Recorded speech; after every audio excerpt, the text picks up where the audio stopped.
Hello, good evening, and welcome to the stream. And if you're watching the video on YouTube, hi all, and welcome to the video. And indeed, the stream, because we're doing both.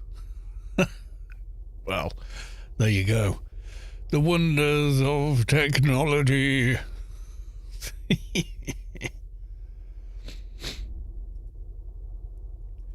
Alright, here we go. A little bit of social mediaing, as you do.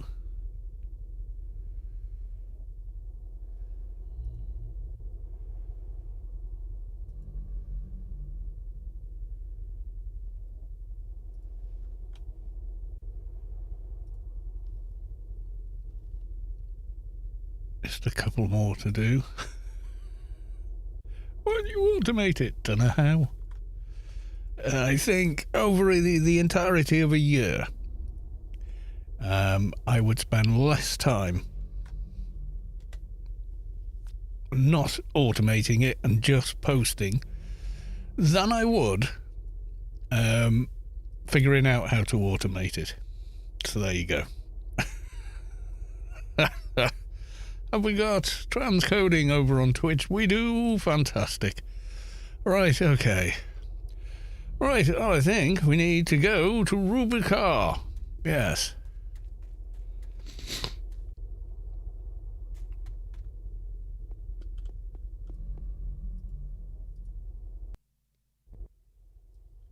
And tomorrow is going to be the bigger stream. We're doing something I don't know with Space Quest.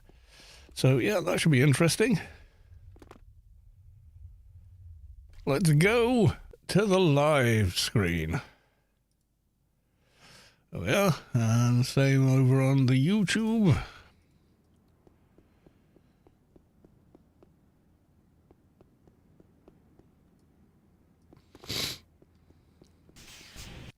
Right, and it's Friday and it's beer o'clock for me.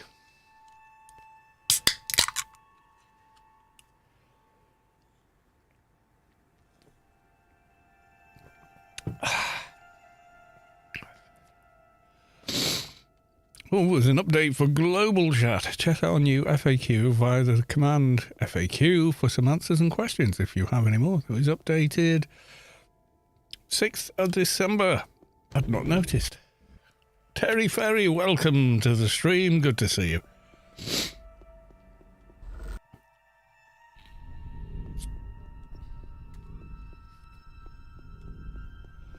Let's round up some dailies. Oh, yes. Oh, cool. Plus 10.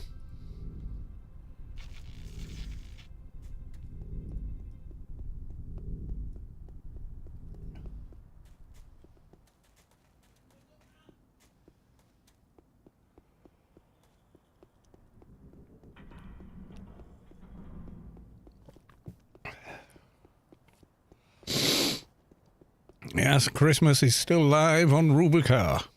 Hence the Christmas trees. Oh, good. Freelancers is up. Actually, while I think of it, let's get that now, lest we forget.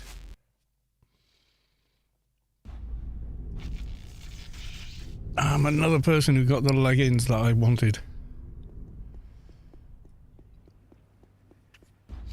No Christmas jumper tonight. I've worn it for nearly 3 different days, I think. 3 different streams, and I wore it all day, Christmas Day, all day, Boxing Day. So, yeah. So it was definitely time it went in the wash. Christmas Day and Boxing Day, I just wore the thing all day. So it's not like I only wore it, for the stream or whatever. Didn't stream on Christmas Day this year. I did last year, actually, I think. But this year we had a family day instead. Yesterday, Boxing Day, we had our Christmas dinner. We didn't have our Christmas dinner on Christmas Day because Mrs. Callis too was working for part of the day, etc., etc. So, yeah. Right, let's go with Buff Army.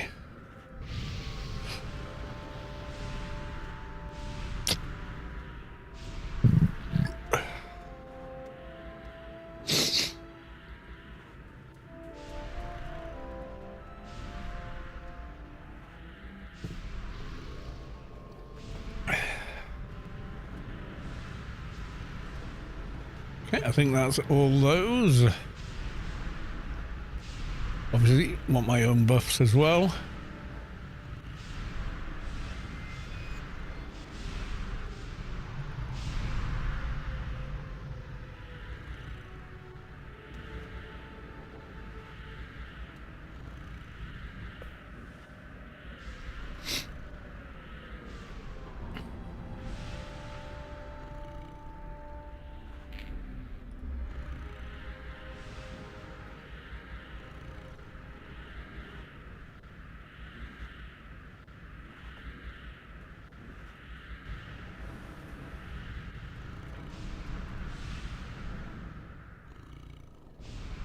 Santa buffs, yes, absolutely. Seditious, welcome to the stream. Good to see you. Okay, those, and we'll get the little buffs as well.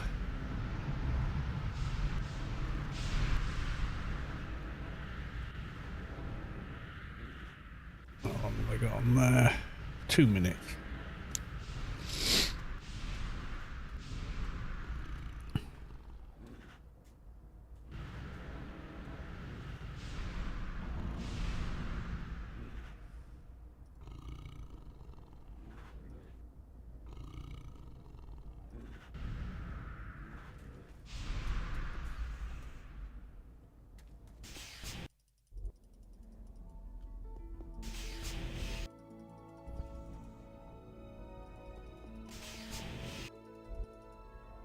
And back to Doctor.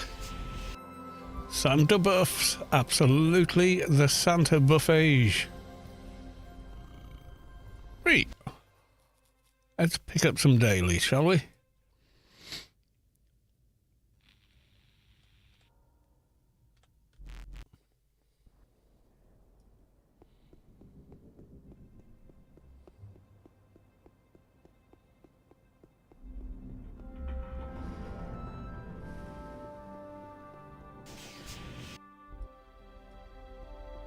See what we get today.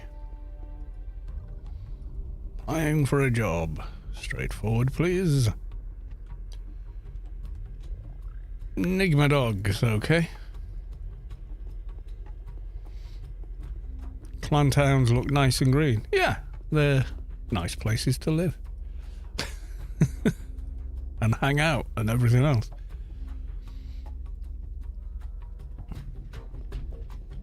Rather than, you know, some impersonal concrete jungle.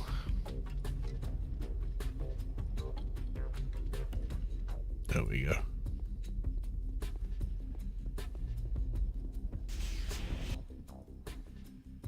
Yeah, grass everywhere. Trees, grass. The corpo life is great. Well, if you want to be indentured for your all eternity, go ahead, but no thanks.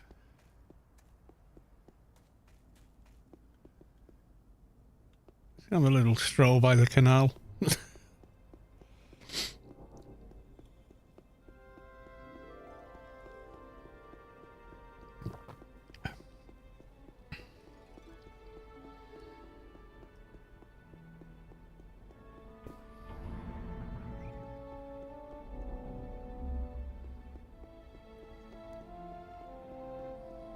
Never went clan, now all my tunes are on the... I've played on both sides. Yeah, that's it. Explore the other side, isn't it? That seems awfully bright. If anything, no, everything's nominal. Okay. Which should we do first? Enigma dogs, maybe. Yeah.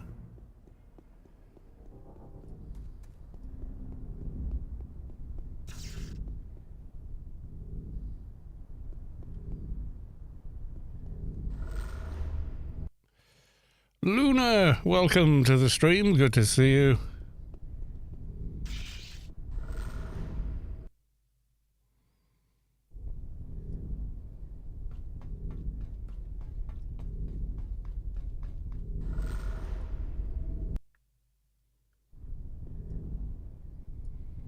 Right.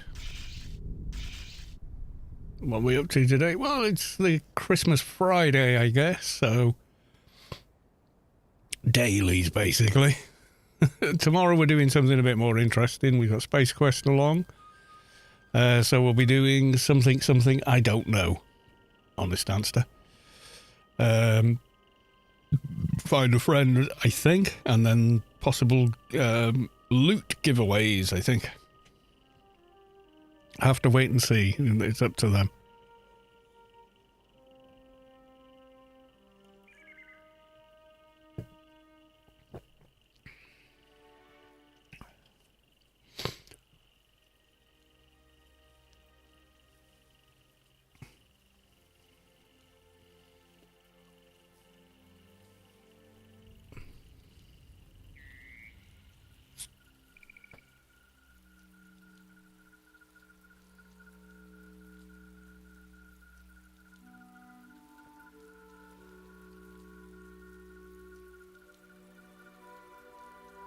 Yeah, mostly today I've been playing. I've fixed that save file. I had problems with in Stalker 2 for the not sure which side I'm going to join playthrough. And I figured out what it was. So I went to, early on in the playthrough, I was round, once you know where all the good gear is, like a Skyrim or something, you go to all the places to get that gear, don't you? In a given playthrough, because it's foreknowledge, isn't it? So I went and got loads of good gear, but I also went to a place called Pripyat, which is like you don't get to till the very end of the game, really, in the main quest anyway. But there is a sneaky way in, so I used the sneaky way in.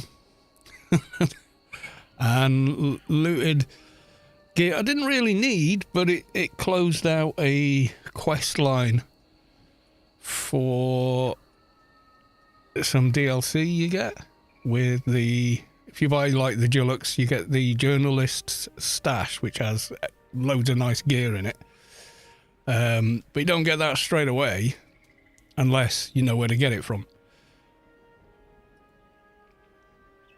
Big time Skyrim cheating. Yeah, I mean, you could just console and give yourself everything you want. I didn't really want to do that. So I just got to an area by... There's a sort of way to get in there without having the quest item needed to get in there.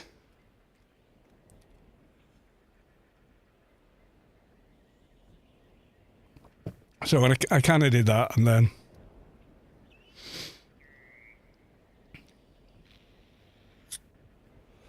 And it kept breaking at a certain point in the main quest line where you go to the waste processing plant. It just goes, but the person you need to speak to in the quest chain is dead on the floor and should be there with another NPC. And no matter what we did, we couldn't get them to spawn in properly.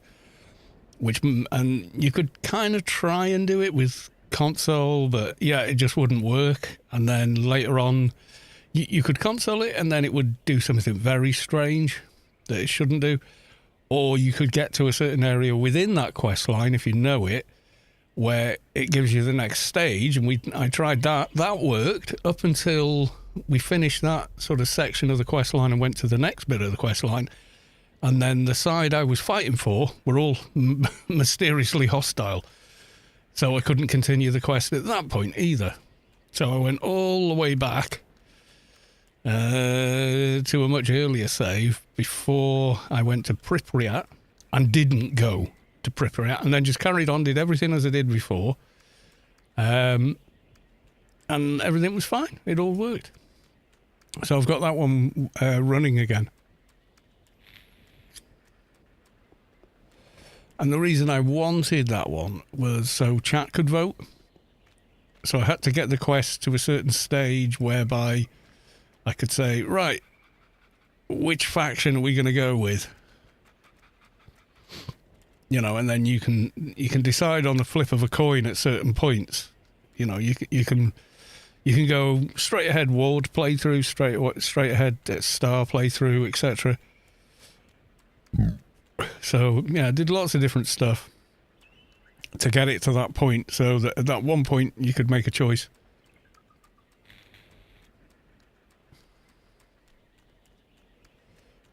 I mean, after that point, there's still like 6-7 hours of gameplay to deal with.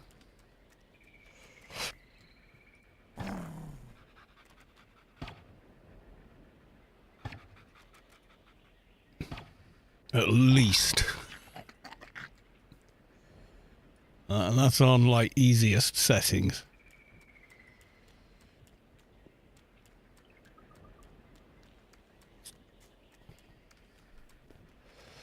The best, arguably the best armor in the game is on top of a scientist's bunker that you can't get to because the bunker's locked. You could use the console to enter the bunker, or you could do other things. What I did was you roll a box from miles away, a box that you can keep nudging and moving, and you roll it up to the bottom of it, and you can then use that to ladder your way up with several tricky jumps to get on top and then loot the really super duper gear.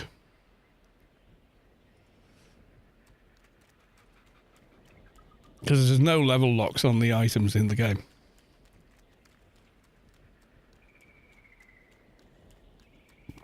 Yeah, so I've done that. I've got past that part of the quest, and I double checked that the next part didn't start with hostile NPCs that are supposed to be friendly. So we should be good now.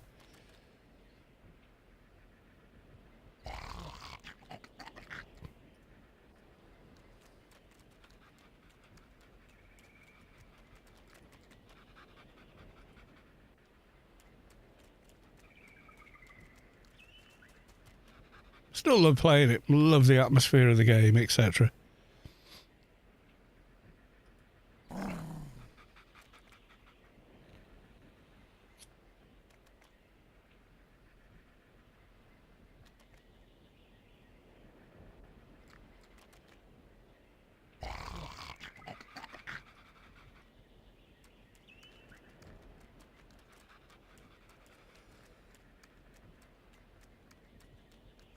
So yeah, I've spent a good few hours playing that game now, I think.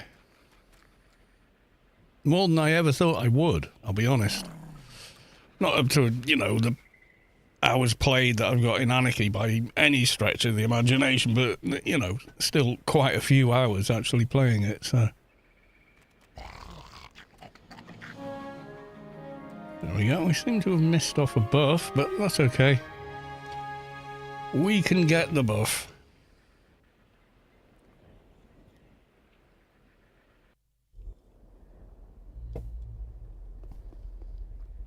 Go back to tier. You feel the core of your being shift as the source makes room for a divine presence. Rubi has reached enlightenment. Congratulations. On 220.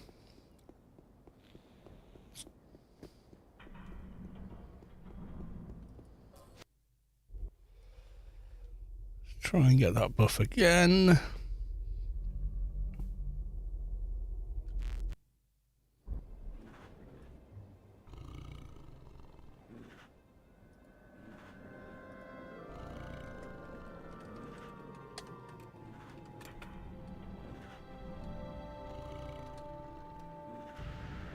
Yeah, I don't know why it didn't land last time, but there we go. Maybe I didn't hang around long enough or something like that. You know, if you've got 5 other people around you macroing buffs, that can happen.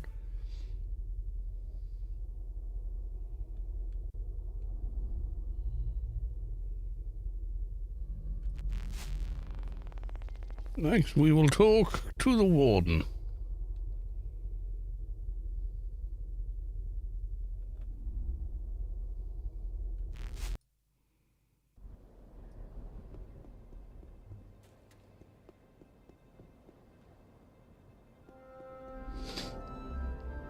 Yeah, I mean, you could use the console to do anything you want, you know, but you can also break a lot of stuff doing that.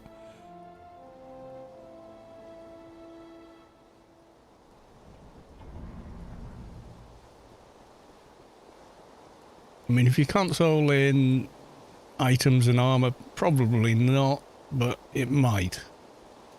With A-Life running, using time of day commands. So you go, oh, it's night. Oh, I can't be arsed waiting until it's morning again. I'll just tell it to jump forward to 7 a.m. Kind of breaks the A-Life, and I think that's what screws up the quests as well.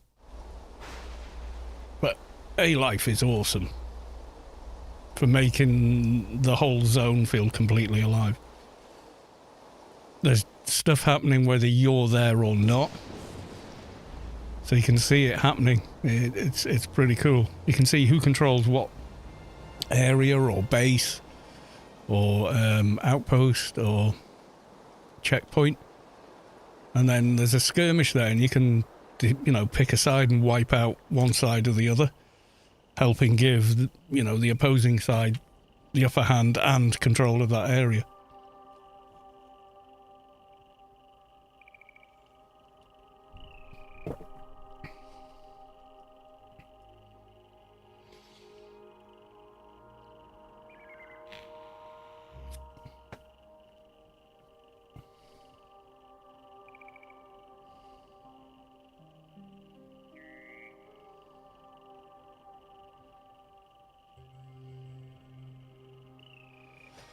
Do the braces of Job ever get super enhanced? Not beyond what you could do with them originally, I don't think.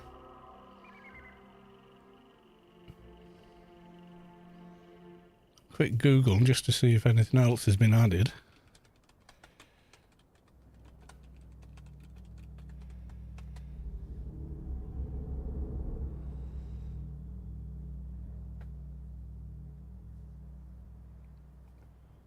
Yeah, I don't think it does.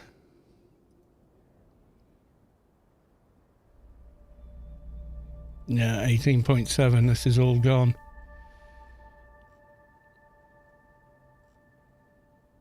Unfortunately, there was a way to get in there, but I mean, the zone still exists if you get in there, but you can upgrade it.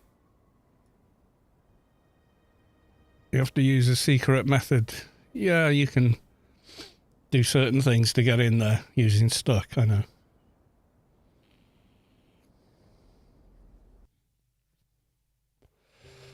Yeah, one of the few items you can get from the starter area and still be using at 220 is the engineer pistol.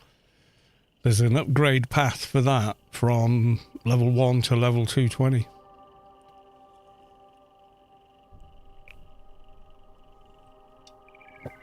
It is a lot of work, a lot of farming and trade skilling, but yeah, you can. It is endgame gear.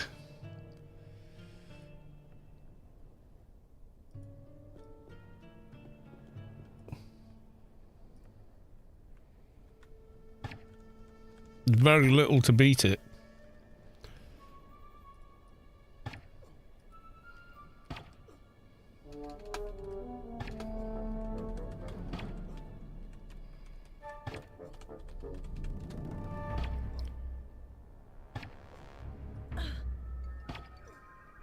Yeah, so it goes through all of these steps. And then solar powered engineer from 188 to 199. Then level 200 to make the next variant by adding more stuff to it. And then solar powered master engineer pistol. It's the final item. And you can see there. It's not massive damage. But look at the stats.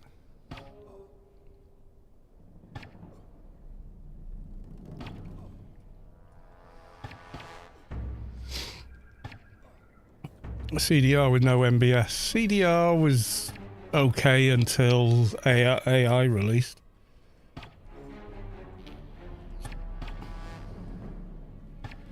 Oh, with no MBS. Yeah, but that came in before AI anyway. OE and MBS. Didn't it? Didn't they come in at the same time? max beneficial skill and over-equip.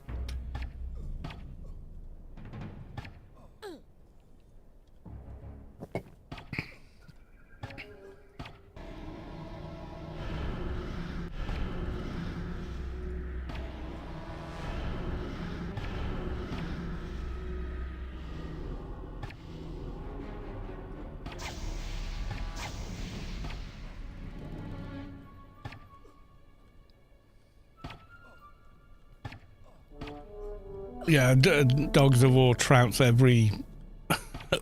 If Dogs of War had been in game in 2001, absolutely everyone in game would have used them.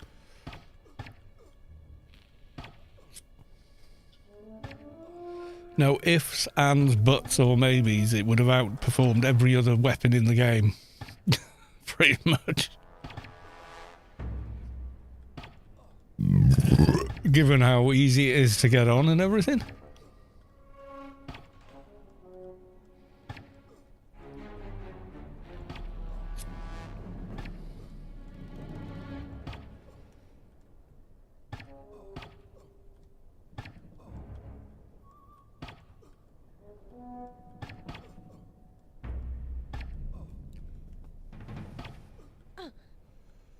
There was 0 Dogs of War on any toon. I don't have them on all my toons. Any that use pistol, I do. 4 slightly dented molars from the Ice Golem up for grabs at Pen East Incarnator.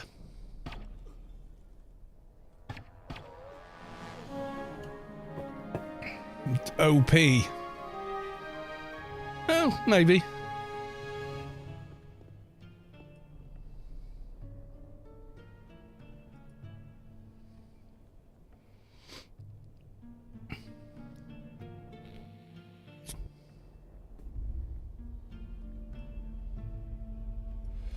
They're better pistols, but not ones you could get on at a lower level like that one.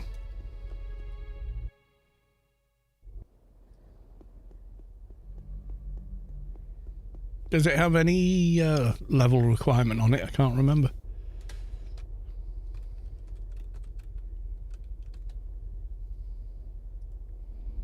No, it doesn't, does it? Doesn't have any expansion requirement, has no level requirement, just has skill requirements.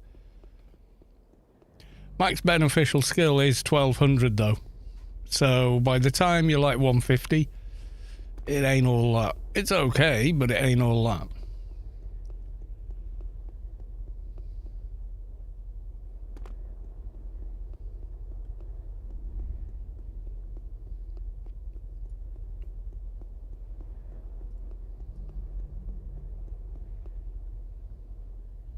I did a ranged adv, let's build a toon, and he used them.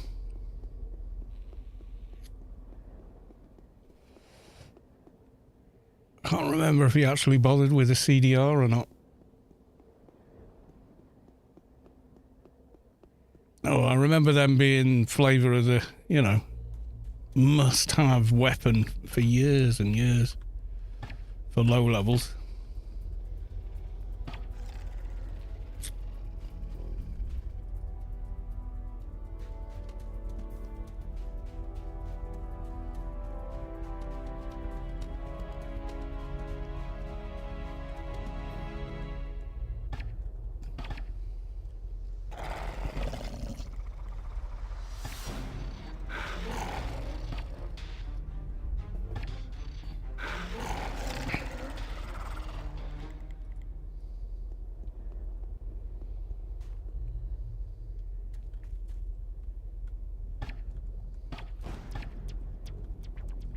I mean, because Frubes can use them now, they're able to accomplish a lot more as well. I mean, the gear Frubes have access to now compared to what we had, you know, back when everyone was a Frube, so pre-Shadowlands is staggering.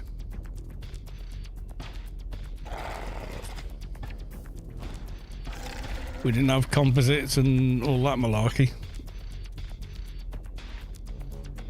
It was difficult to, you had to choose your buffs because you just run out of NCU otherwise.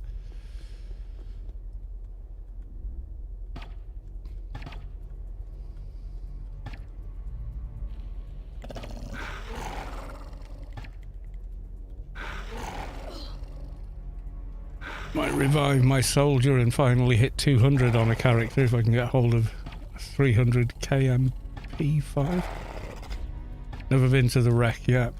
It's good for mid-leveling. Extra missions and stuff, for rewards and what have you. Takes the drag out of that 100 to, what is it, 170 kind of grind. Speeds it up a bit.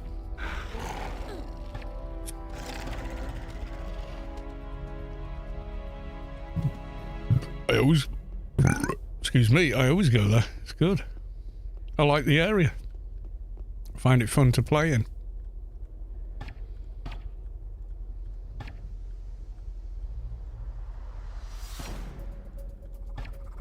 Fantastic for Iron Man.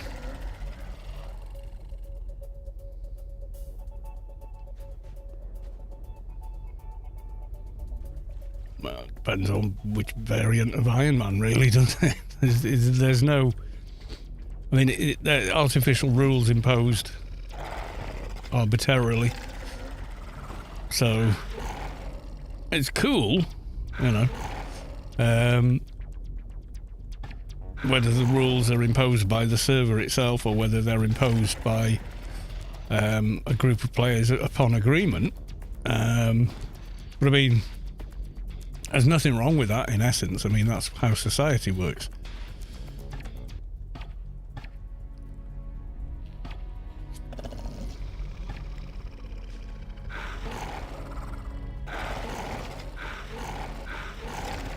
Everyone agrees on a set of rules, and anyone that doesn't follow the rules is, you know, excluded from that society in some way.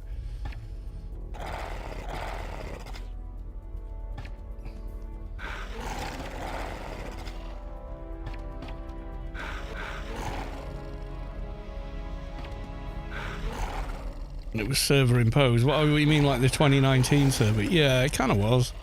There was no shenanigans and getting outside buffs from people because no one had those buffs.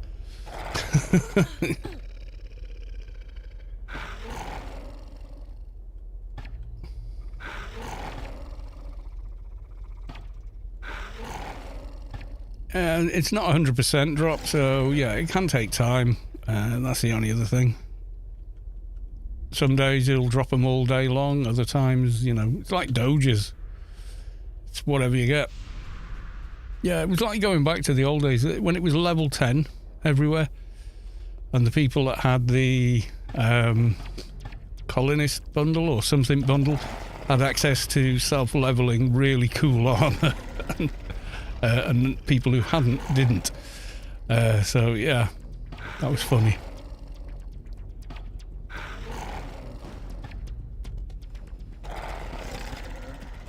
We hit the ground running with that. We were kind of organised, you know. We got there and went, right, okay, everyone make a different class so we can actually do stuff. Who's going to invest into nano programs so we can build some implants and, you know. Yeah, I think most of mine have got colonist bundle. There was another one though that you can use on Arcade 2019 that you couldn't. The colonist one you can't use, but there was another one that you could use, but I can't remember it. It was like a blue and white armor set. Very similar to the colonists in stats and whatnot. But it wasn't that one. It came from a different deal. Like a year-long sub kind of something or other.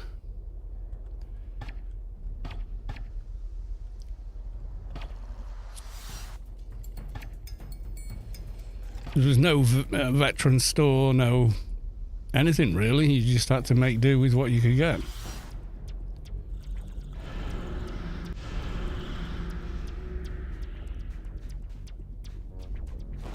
Yeah, we tried hitting the temple at level 10.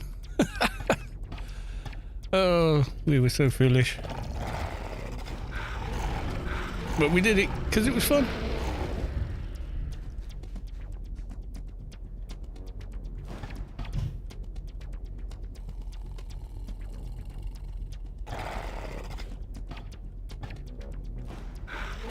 Yeah, 2019, the first, up to 100 was really good. And then they started putting up votes and then not actually following the votes.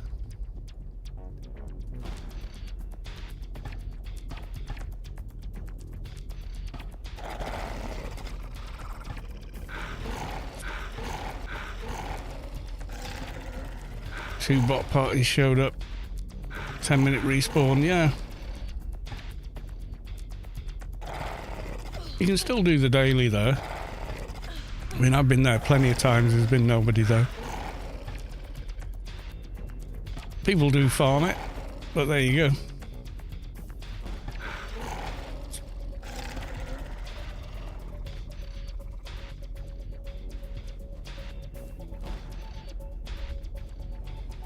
Your game looks so smooth. Well, I don't know if I am running it on a bit of a monster gaming rig, so you would hope so. Right, I'm going to hide here and get another beer.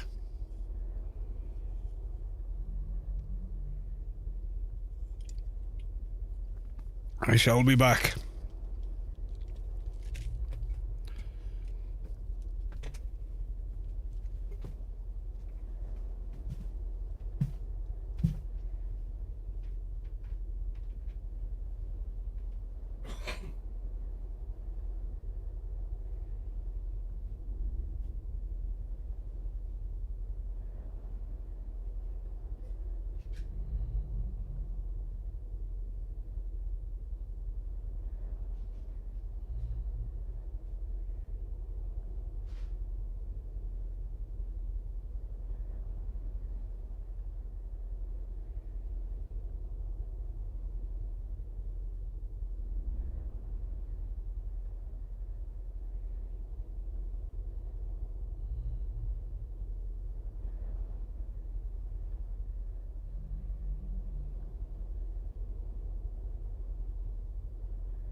Yeah, I can remember doing effectively Froob raids back in the day when the whole server was Froob because there were no expansions. You got to remember back then, Hack and Quack, RRFE, Grid Space, they all lasted 30 minutes. And NCU buffs lasted seconds, like 30 seconds. Before they timed out. So keeping a raid force of people all buffed and all ready to go was, yeah, if you did like an hour-long raid, you had to stop and rebuff.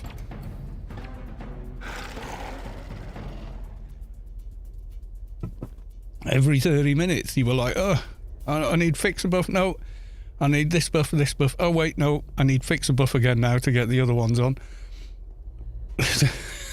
It was quite a different experience. Certainly better now.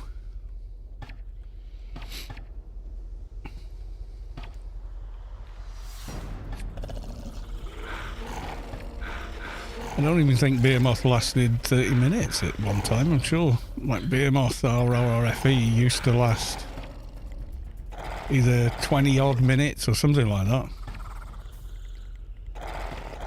Nowadays they're like 4 hours or something, you know.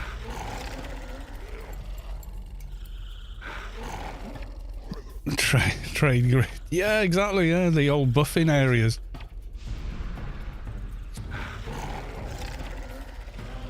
Have you got... No, sorry, I haven't got that, Nano. How have you not got it? Well, I don't need it. I've got the next one up, if you want that. No, I need this one. I can't have that one. I'm too low level.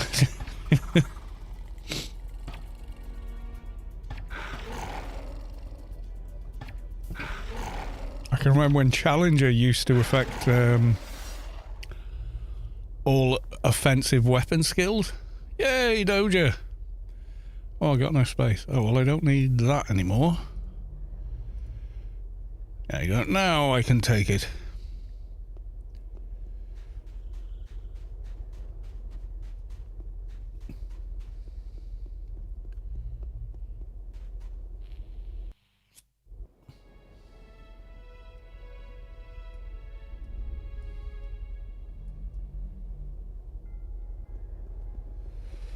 War dog is a dog that's... All dogs are adorable. Even the war dog. He should drop that helmet, though, I think. Don't you? He should drop the fox helmet thing that he wears. I definitely think so.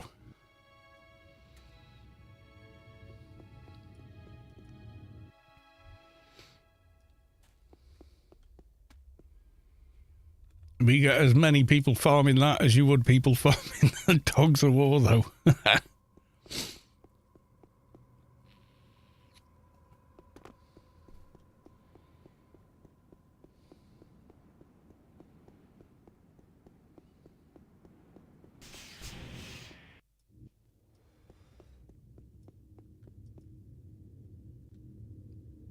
Scarlet Dowl quest.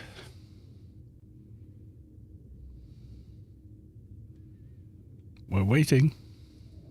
There you go. Doji Chip Inferno. Oh, cool.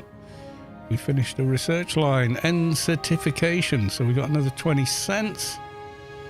And now the next one is 60 to buy a wet. Nice.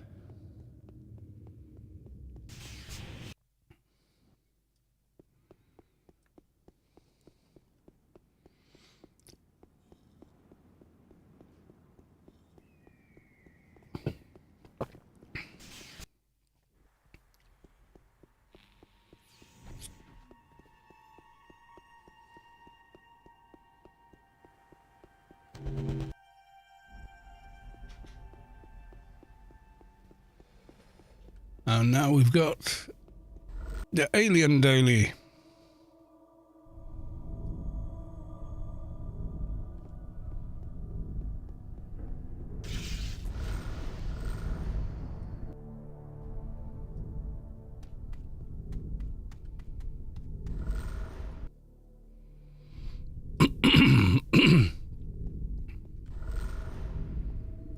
Still the quickest that way there is via the Wampa in a bit of a run.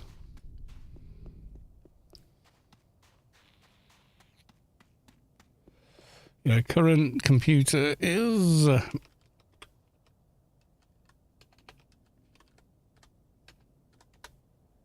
there you go.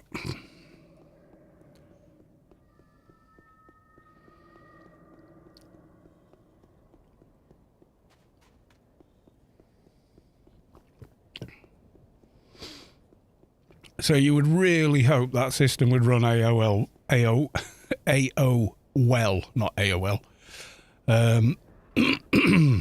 Runs everything else pretty damn well.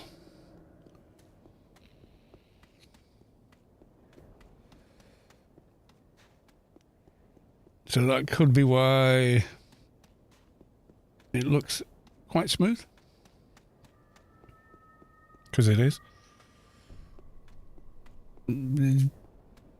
doing nothing with the graphics card and hardly anything with the CPU. Got like one core 80, but it's also streaming to 2 different platforms as well on the same rig, so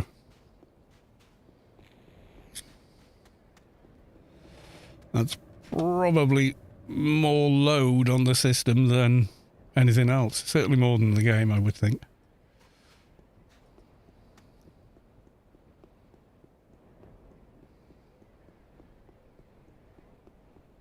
Is this the only one here, or?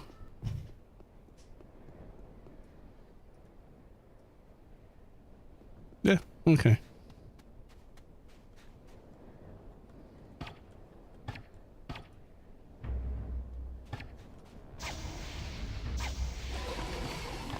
When was the last time you saw people use grenades? Oh God, sometime never when.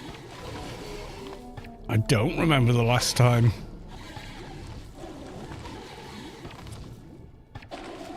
Seem like grenade guns, but not actual grenades. I remember they definitely were a thing for a while though.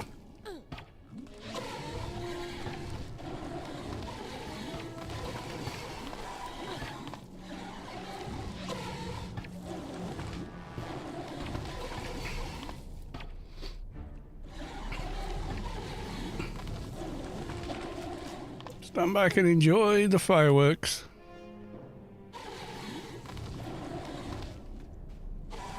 No?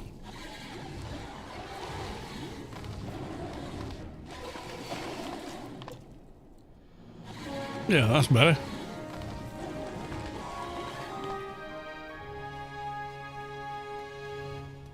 It's hard to get the balance of how close you are versus getting yourself nuked.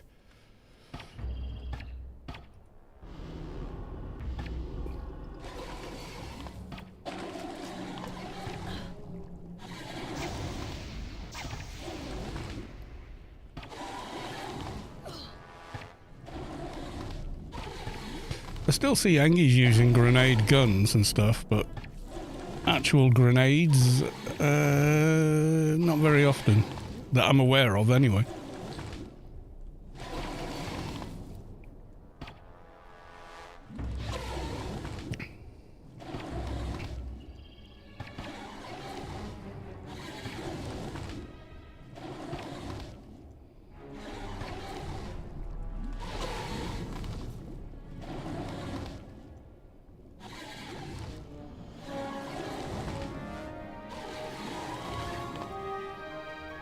Ooh, yeah, it was too close.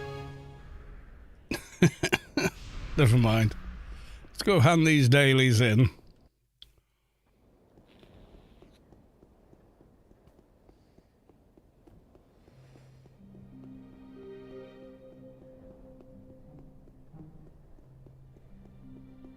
I think I'm going to get rid of that.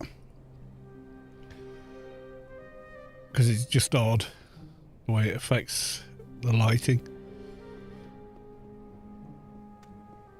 The wreck is very cool. Yeah, there's a brilliant guide over on AOU, I think. Yeah, I think you get access from level 90 to level 170. So you've got like 80 levels you can go there for, doing your dailies and everything else. And, you know, the guide's excellent.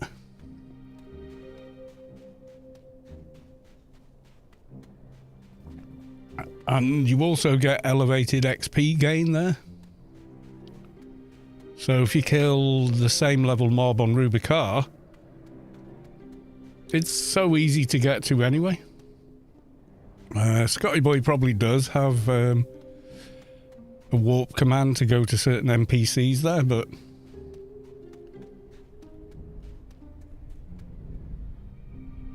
the person you need to speak to get the various quests from. Yeah, it's something similar to Shadowlands, yeah. It's a higher rate of XP per kill than you would get from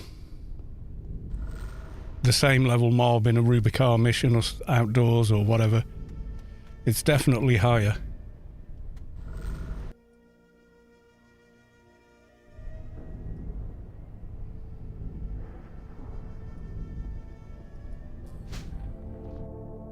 Yeah, Port New Say, yeah, they all are. Anything that's yellow or orange to you in that area is a lot of XP.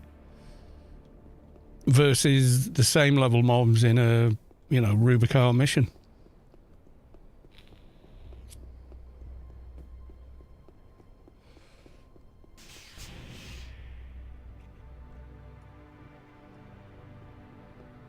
Right, daily number 1.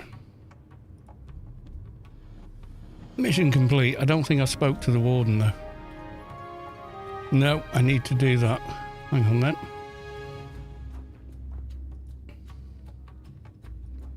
Mission complete. Ooh, alien level. AI. Nice. Okay, what are we putting that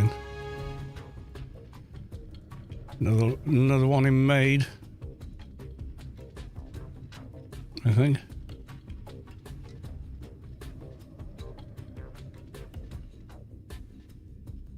Yeah. It's the one we're going to finish.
Don't forget to pick up your cyborg wrist computer. Yeah. That's awesome, awesome, awesome for the level.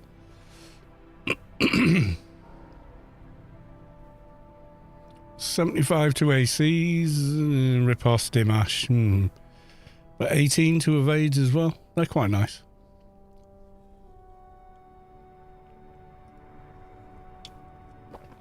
Also, you may not be aware, the cyborgs there also drop the treatment library and a scope, which is rather easy to get on. I forget the name of the scope though. We'll hand this mission in, actually, we'll nip there. Yeah, I mean, cyborgs are where you find cyborgs, and all of them, the ones in PW, Perpetual Wastelands, have probably the highest drop rate, but they're also the highest level mobs, so. But the treatment board that goes where your token board goes, really useful. Okay, that should have completed the freelancers. It did! Right, it's hand in freelancers, then we'll go to the wreck and I'll show you the circuit board. And scope, if I can get one.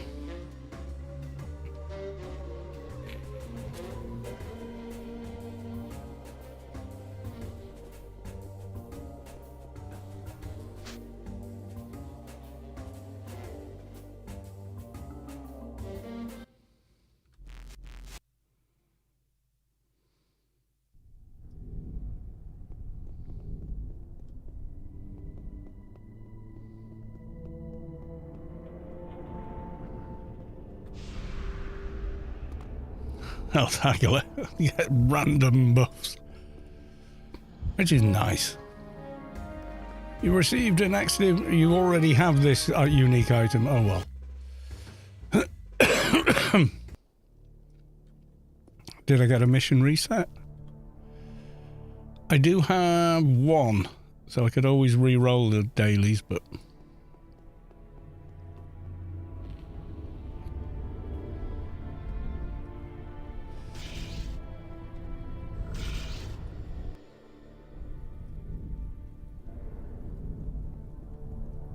the wreck. Let's see if we crash on the new engine.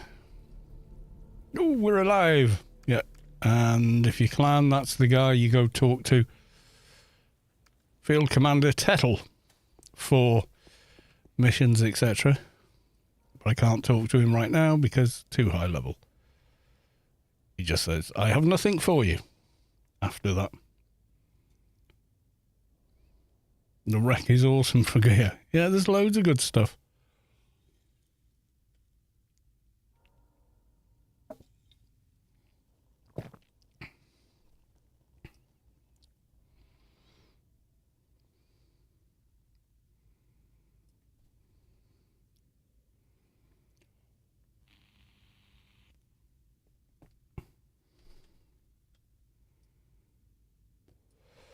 So this is Port New Theta. Vision of Destruction POG. Yeah, that's on the island. That's quite hard to get though.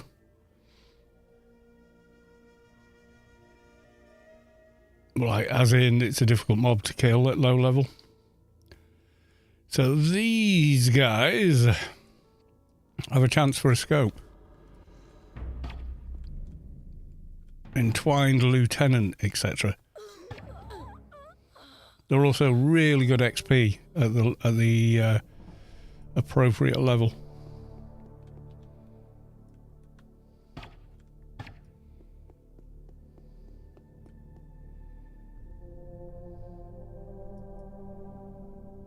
They drop all sorts of implants and stuff.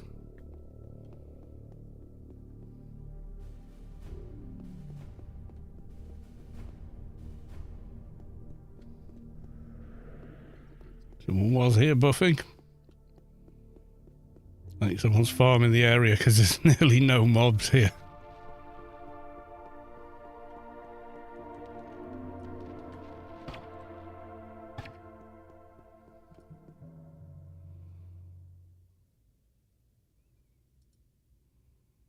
There you go, so they dropped this. It's not as good as some other HUD items, but look at that. Stripped merit board. So 750, 750 health and nano, add all off, 20 and 30, complet 150, run speed 150, treatment 10, XP plus damage. So in place of a token board, it's pretty nice. So if you're neutral on a low level character, that's a really great item.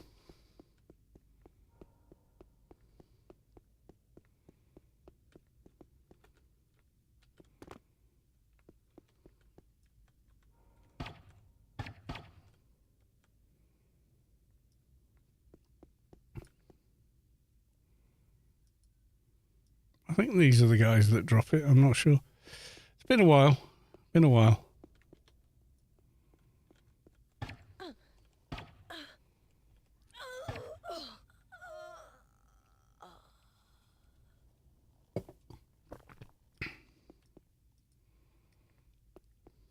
I'm sure they drop the scope, but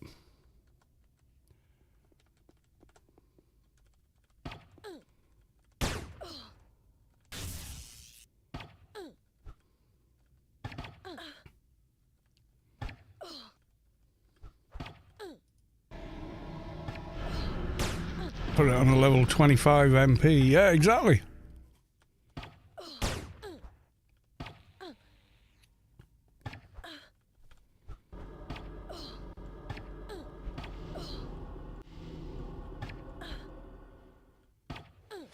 And this is even green to me, so this is 210. It's a tough mob to fight. Sub 200. Another token board. I'm sure these are the ones that drop the scope as well.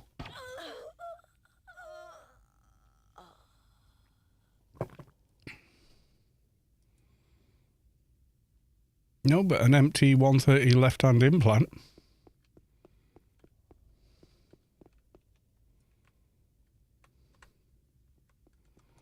Nope, too slow on the sneak.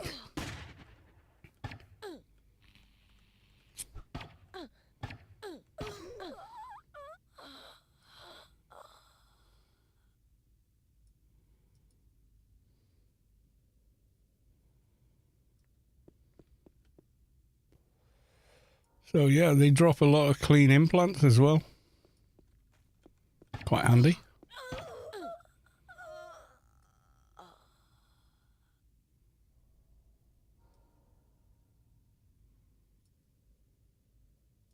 Except when they do that, disappear in the ground.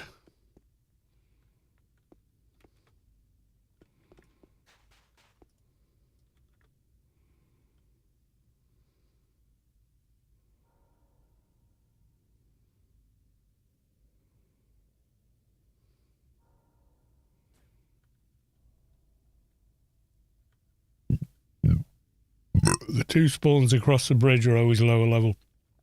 Yeah, lull you into a false sense of security. Like, oh, we can handle these. I just killed the first two.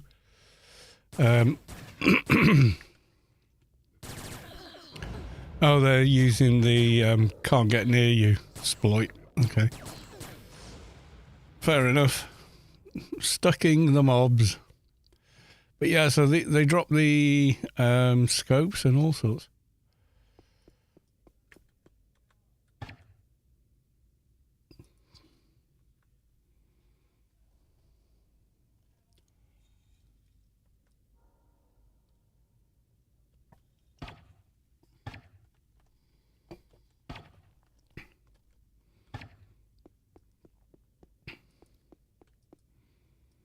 Nope, nothing last time.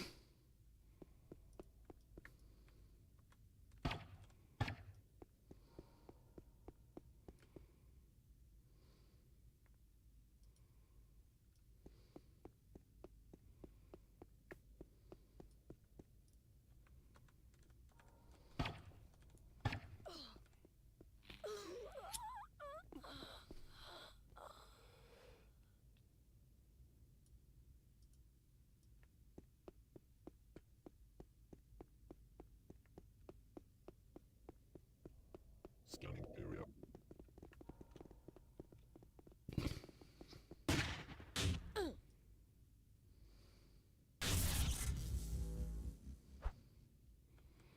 Go for the colonel.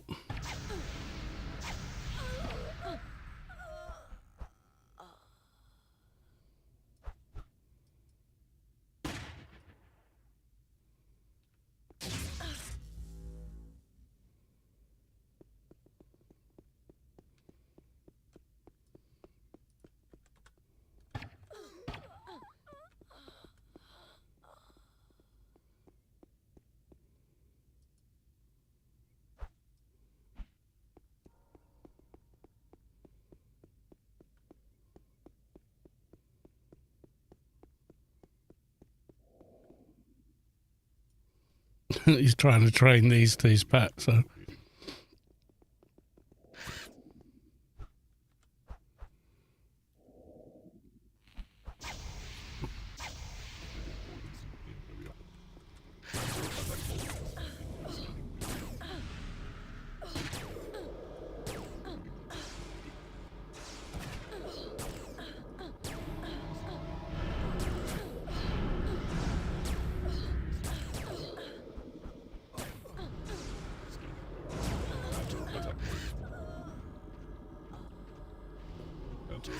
Is this the wreck? It is.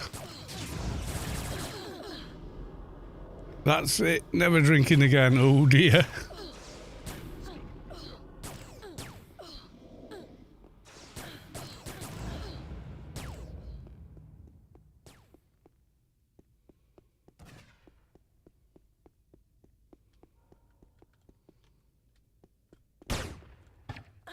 Just trying to show the scope when it drops, but I don't think it's going to drop anytime soon. And there's some people farming here, so I feel a bit bad killing mobs on a 220 when they're here trying to XP, you know?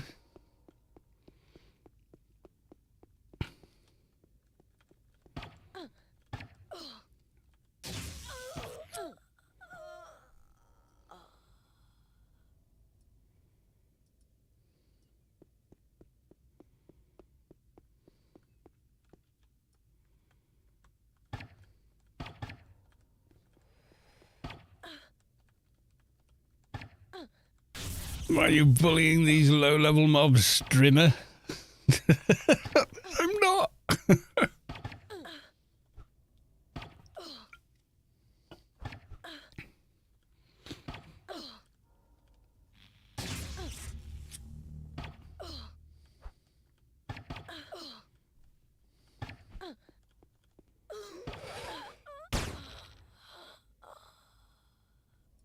I'm trying to see if the scope will drop. Oh, yeah, there you go. That I do want, because I haven't got one. Oh my god, it resisted. Yeah, that one's 210. That's why it's green.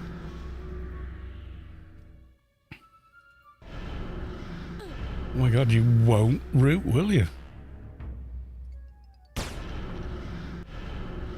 No, it just keeps resisting. Oh, screw you. I think I just saw someone flying over, but okay. So that's the scope. Experimental optical enhancer. 5 crit, aim shot, sneak attack. Yeah. Your perception and spotting is required to be 800. That's the only downside. It doesn't know either. What's my perception at? Oh, nearly there. I don't think we've got a shadow breed yet, have we? I've got the first one. This will boost your heal for 5,000 points. It breaks root and gives you a damage shield. Does it give a 300 perception? There we go.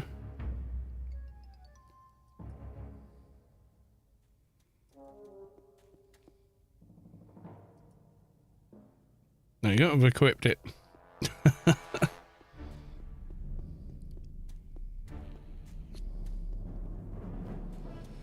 Yeah, so lots of good fun stuff over here.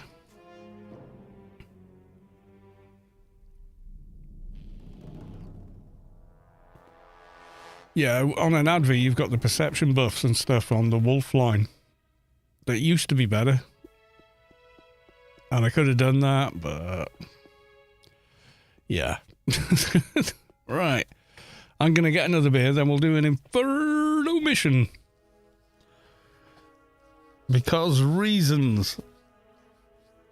Tad warm. I'm going to see if that Christmas jumper's dry again. It was in the wash earlier. So I'm just going to go see.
Right. Christmas jumper is dry, so it's back on. Mostly dry. Any excuse. It's clean, that's the main thing. I'm pretty confident I can do what you ask. Where are you sending me? Cave, okay. Uh-oh. Just get rid of Soul of the Ranger. There we go. Goodbye. Right, see how much that helps. If at all.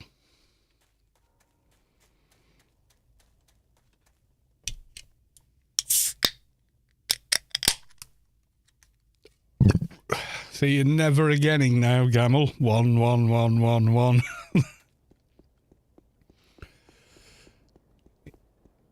You got to remember your old tolerance is well and truly gone.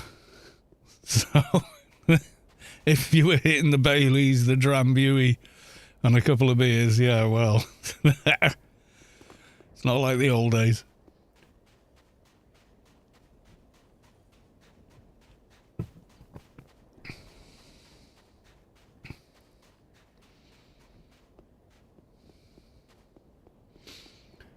Four months teetotal last night. 6 Stellas and a bottle of red. Oh my God, mate.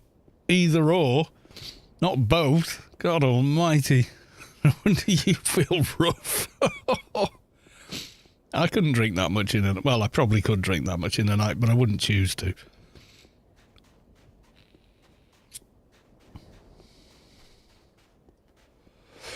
I think, oh, that amount, I'd be very, very drunk. Even at, what am I, 16 stone or something? Yeah, I don't think I'd feel particularly great. I'd probably, well, no, not, I'd probably feel great at the time. Mind you, given how much food we ate yesterday, I probably wouldn't even have noticed if I had that much. Yeah, we did our Christmas dinner last night. Because Mrs. Callis too was working on Christmas Day, and the last thing she wanted to see when she got home was another Christmas dinner. So we didn't have one. It was all cooked, you know, the turkey was done, the ham was done. But we did all the veggies and everything nice and fresh yesterday, and sat down with a big platter of food with second helpings, roast potatoes, loads of veg, 3 pots of gravy. Yeah. Drinking at a good pace as well. It's about the speed I drink. These aren't very big cans though, they're only 440ml.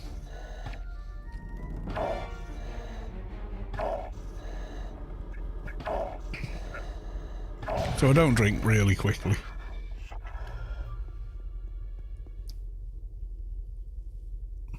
All sitting around the table with the family lost track until standing up time. Yeah. I feel perfectly fine. Anyway, I'm just going to go and have a quick wee. Oh, Jesus Christ, I'm upright. Yep. I have a t-shirt for that somewhere.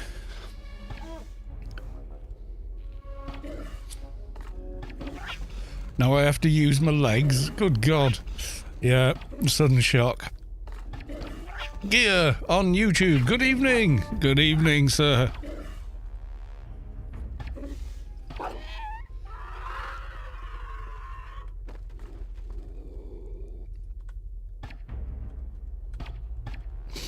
Glad I live in a bungalow. Oh, well, we don't. And this room that I'm in now, that I stream from, is an upstairs spare bedroom. So I'm up and downstairs all day. That, and I get a couple of thousand steps in every day, so you got to keep using the legs. So yeah, I always get a walk in.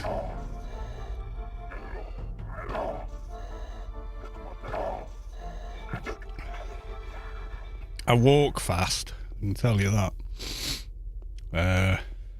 I get moaned at usually.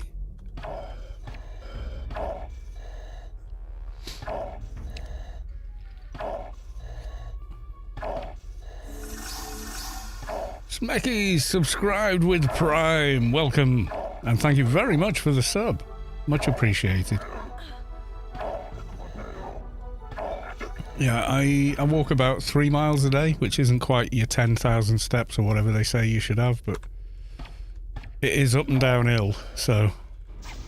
But the route I take, it's basically uphill the whole way, which sounds impossible, but it's not when you live in North Wales.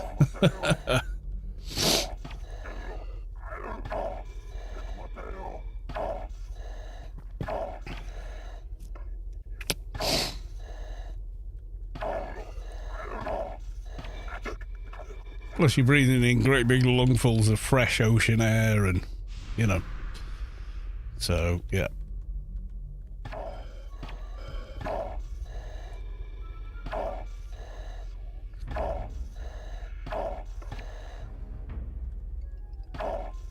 I'm out walking for an hour, at least. And I like it more in the winter, with less people around. So, you know.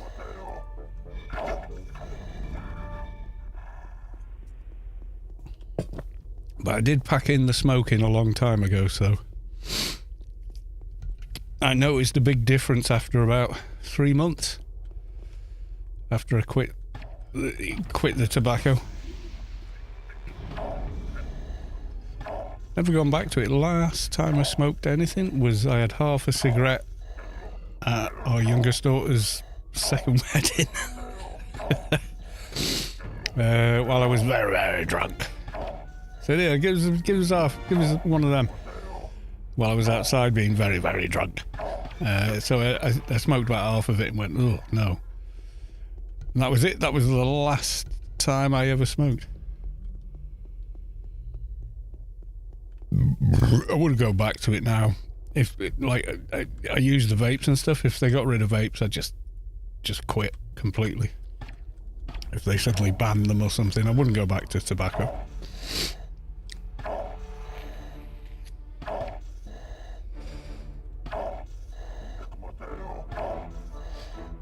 I mean, the only thing you should put in your lungs, boys and girls, is fresh air. That's it. Nothing else. But as a means to get yourself off tobacco, it's not a bad option. In the UK anyway, because it's quite heavily regulated. So you don't get the dodgy stuff, you know.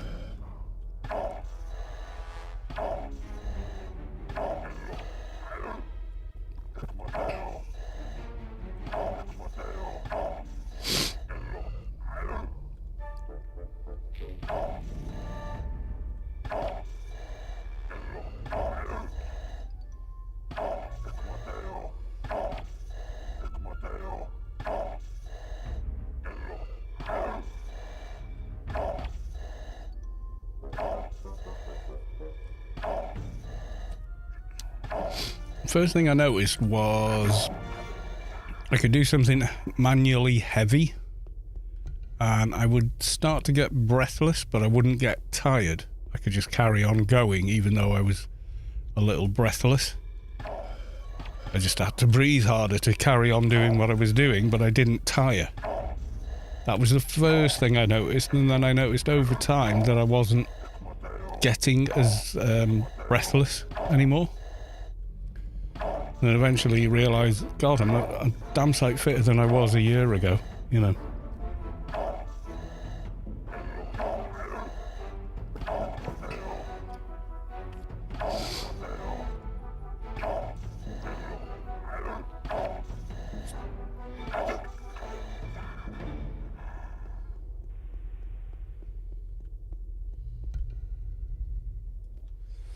Ooh, okay.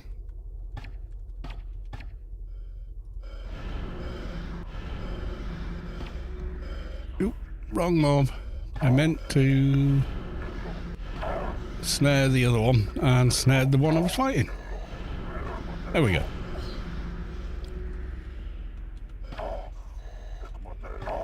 Oh, is it run out? It probably has. More dock.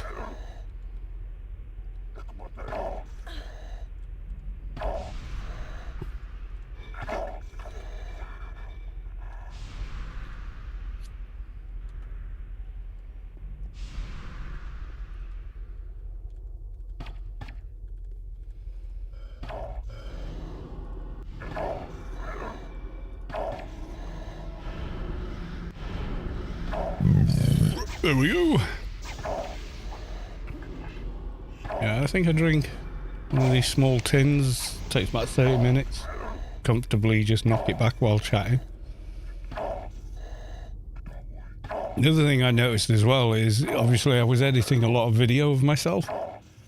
And I spent a lot less time cutting out all the coughing. First thing I noticed. That's what set me off on it, really, was I thought, no, I'm fine, you know. Any long-lasting damage is years away. No, it isn't. No, it isn't. I went back through an old recording I made when I still smoked, and I had to edit out myself like hacking and coughing while recording. Oh, like hundreds of times in an hour. You know, it was scary how much time I was coughing and spluttering, and you become hyper aware of it when you're having to cut it out of the audio track that you're speaking on. Since I quit, I hardly ever cough. You know. I think I probably cough as much as anyone. You know.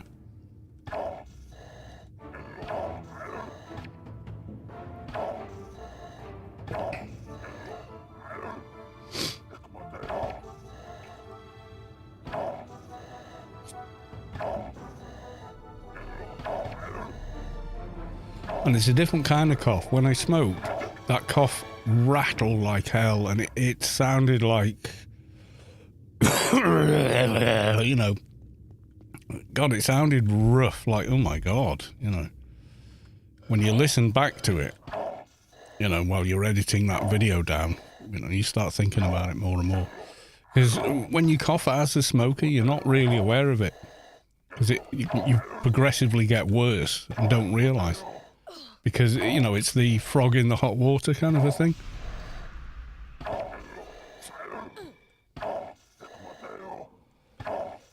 And it's only when you finally quit and you're still, in a sense, analysing that kind of information, like how often do I cough, is not something people think about day to day, is it? You know. But when you're editing video, you do.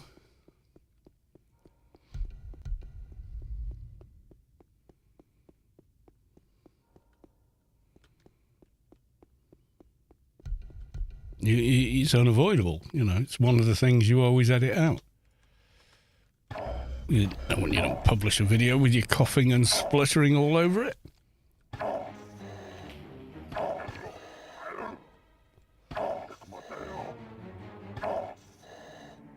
Yeah, I noticed other things, like when the battery died in the car, the Jag, I had to push it, and that's like a 2.5 ton car, that is. It's a big diesel Jag.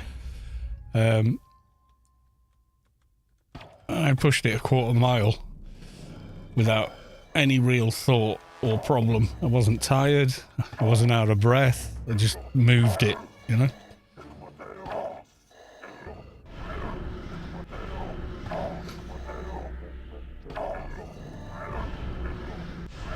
Things like that you notice.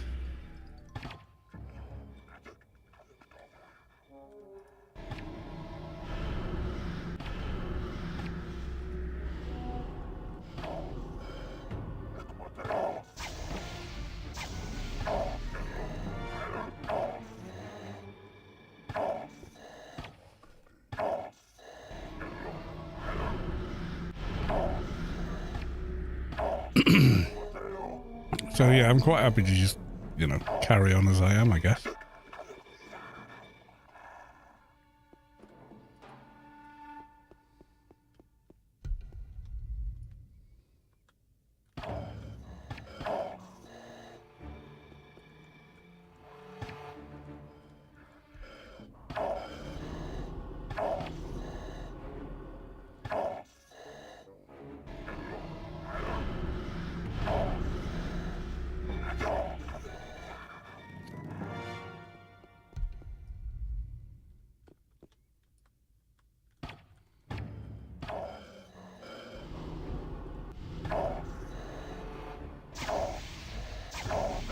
So it won't be a longish stream this evening, because there's a bunch of TV I want to catch up on.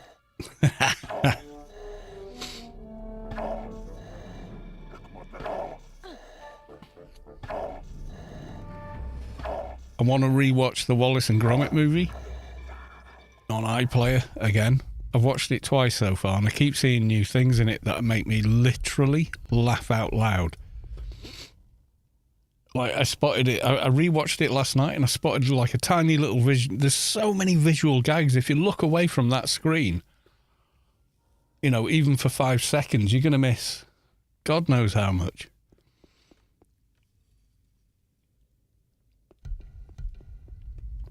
And it's right up there with everything else they've ever done. You know, it really is something else.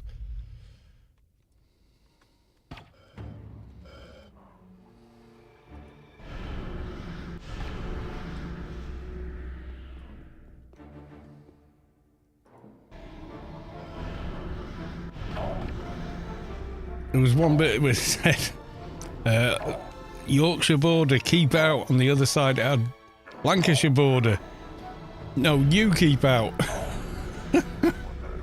Just silly little British what do they call it? Idiosyncrasies? Or idiosyncrasies?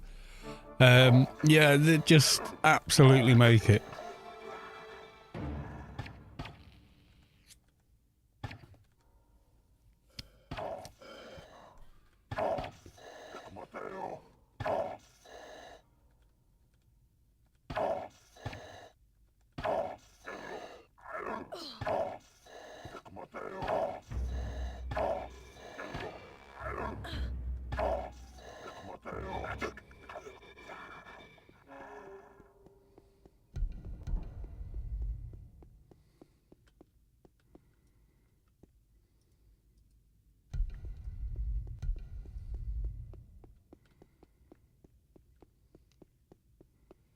But if you get a chance to watch the new Wallace and Gromit, absolutely watch it. It's superb.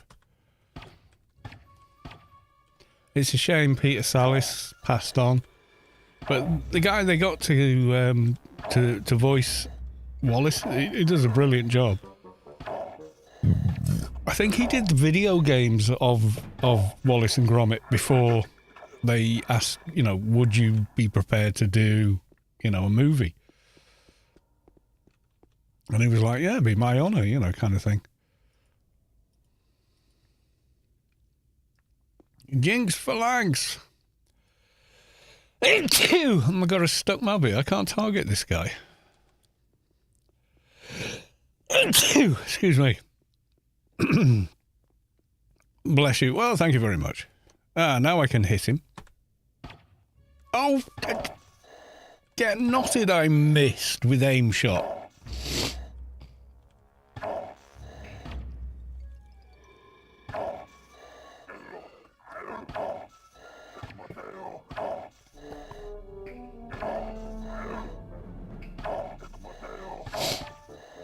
Yeah, that's something else. I sneeze more than I used to when I smoked. I don't know what that is. Your character sneezed too. Yeah, and that's why they missed the aim shot. Yep, totally. That's what it was. Tiggo critties. Absolutely. Has to be. What percentage? Oh, 100%. Cool, let's go get the boss. You feel the core of your being shift as the source makes room for a divine presence. Vondi has reached enlightenment. Congratulations. Yeah, I think that's what it must have been. Clearly. I never miss, you know, ever in any FPS game. I never shoot at thin air.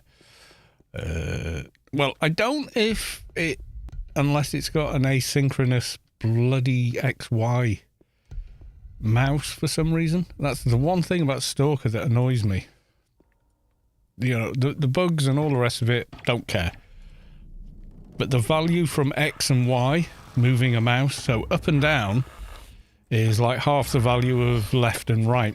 And I hate that. No, make them identical. Please, otherwise my mouse feels broken. Or give me the facility to change it. without resorting to a mod. As soon as I get the mod installed, I'm happy, you know.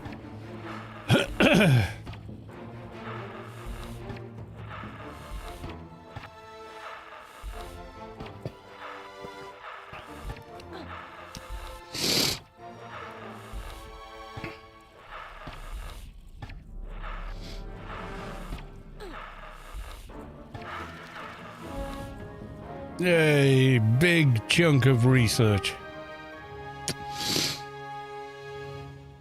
Should we do another, or shall I use my reset daily missions and do 3 more daily missions?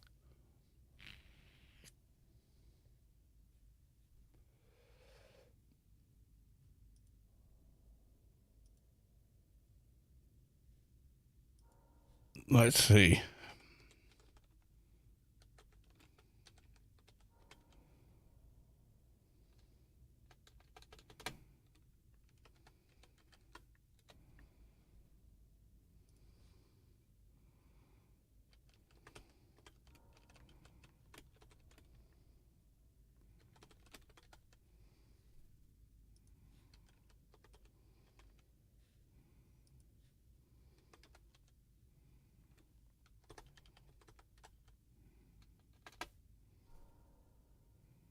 There you go, we'll have a quick 1 minute poll, everyone.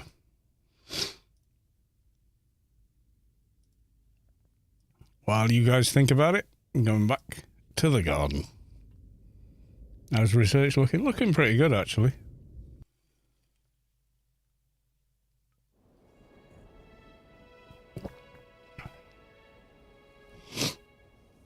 So, there you go. You'll get to vote. I can go back and do more dailies for, you know, a bit of variety, I suppose.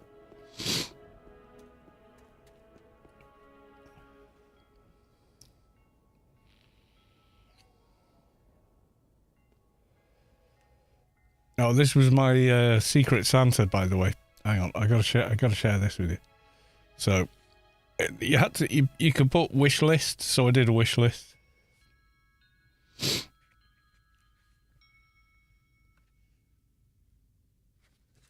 And it's full of stuff like this. That's a polite one. Most of these I can't put on the stream. You know, stuff like this. But in the format as a colouring book. I just thought I was a funny, you know, Secret Santa gift. So I got my Secret Santa, so I'm really happy with it.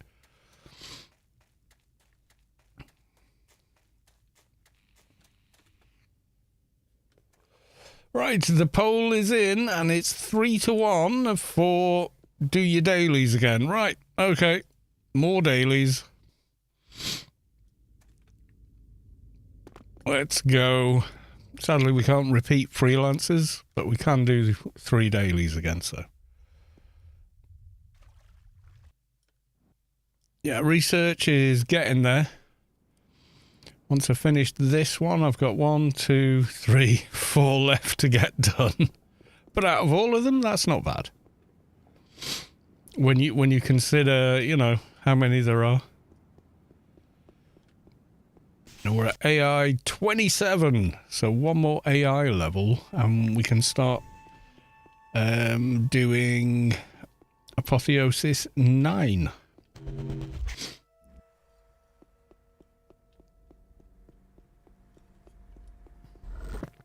Smecky sounds familiar, like a big emp back in the days. Yeah, it does to me. I kind of feel like I know that name. Could be that. I don't know. Right, okay. So we go and talk to the lady at the back. Are you able to clear me? I would like to take another freelancer's contract. There we go. So that's reset my dailies. Now I can go get all the dailies again. And that was the one that won the poll. So that was a short poll. It only ran for 1 minute, but you know, there's like 20 people, so figure that's okay.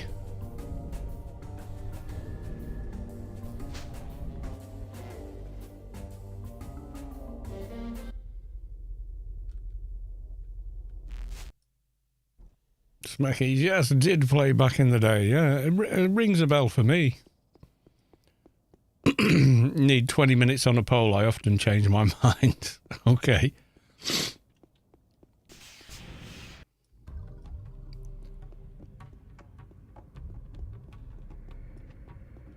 Right. Applying for a job. It's weird doing them so soon. What did he give me? Boring. Graffiti. Okay.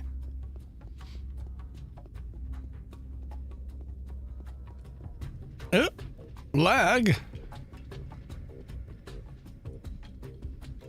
An elite assignment. Prisoner. We go kill him again. Goodbye. And then for Alien Daily.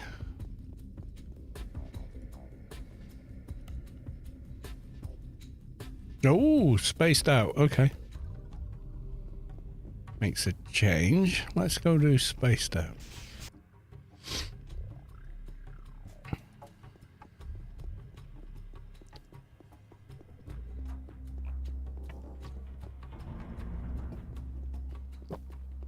Played 2001 to 2008.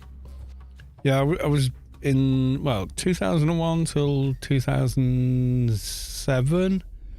Had a bit of a break. Started, and on and off, I would always log in for a month and screw around and do stuff. And then, made kind of a proper comeback back in 2012. Oh, going the wrong way.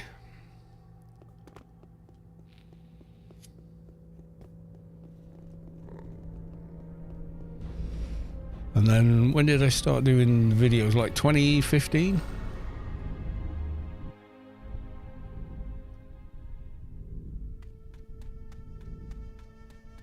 Then I was back, properly back. But it was mainly because my son was born. And it was just oh, God, you got to find all this extra money. I've got to work all the time, do overtime, do all these extra things, and performing most nights in a professional band, and there was just no time to play.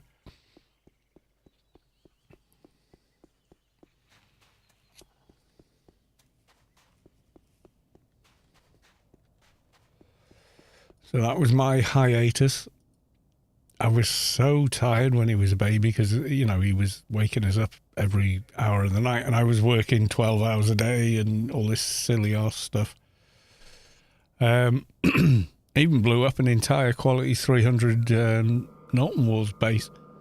We were pruning, someone's placed this here, it doesn't need to be there. And I had the control tower targeted and did tower terminate, blew the whole base. Just sheer exhaustion and fatigue, didn't even realise.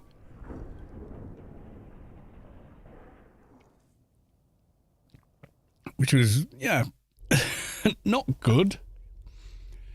Okay. Oh, God, it's cocoons. Well, it would be. I hate cocoon missions. Let's see if we can get the other one. So we exit. And then we go back to Newland again. Did you know you could do this, by the way? I don't know if you knew this, but yeah, if you can grid out and go back, you may get the other mission format. I don't like the cocoons one, it takes too long.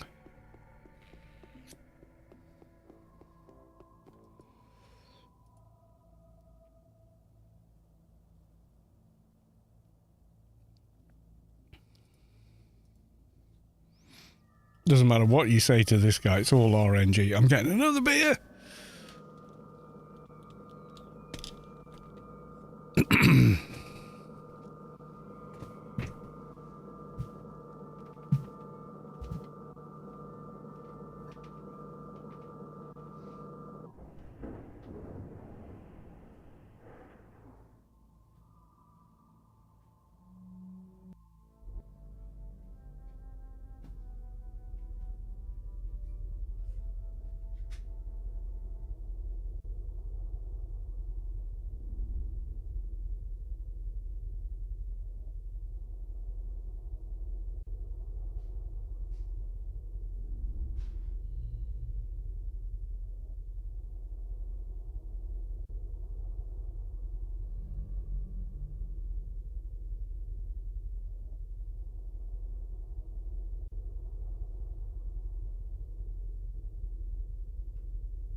James, welcome to the stream, good sir. Good to see you. A very Merry Christmas to you. I'm also getting a full Sentinel armor vibe. Oh, we got the same one again. We've got 2 minutes cooldown. Oh, screw it. Okay. Let's try...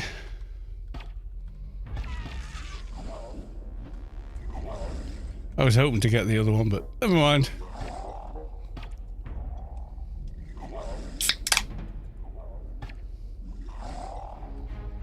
We get 2 minutes of this one, and then we're going.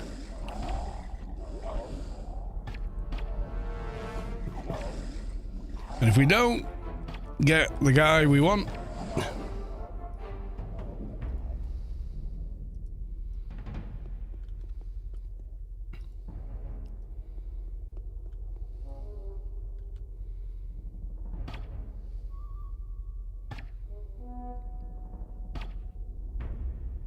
in 2 minutes.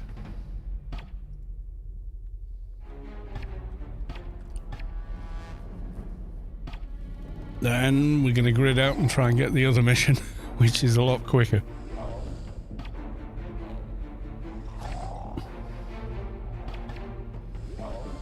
Maybe. I don't know. It's really worth all that arseache.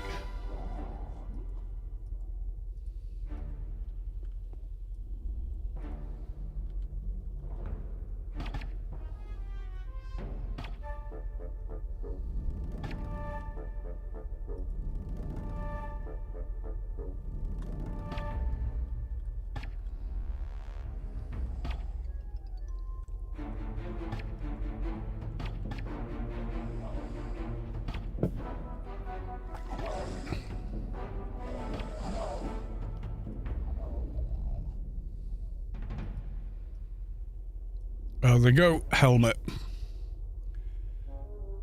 Well, outside of this, that's what we normally have on this character. I do like that Sentinel armor helmet. The goat helmet.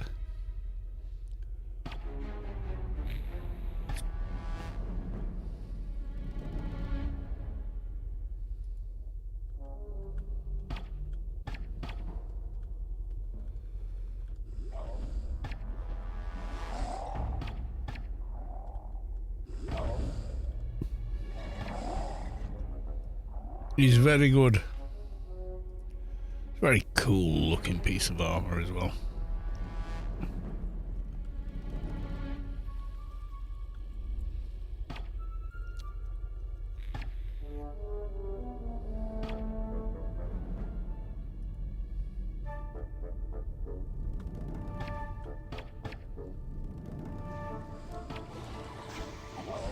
Remember weird things? Yeah, we're all a bit like that, I think. Oliver what? Oliver is now following. Thank you for the follow. Did they close any of the servers down? Not exactly, no. They got rid of Rubicar 2, but only to combine it with Rubicar 1. The German server, that went quite a long time ago as an exclusive server, so I suppose, yeah, they have done, but yeah, it's Eel's brown book is the item you need, and then you hand it in to the clan faction guy, and he then gives you the Sentinel armor helmet. Yeah, it was Eel. Eel dropped it. I usually go solo it on a high level character.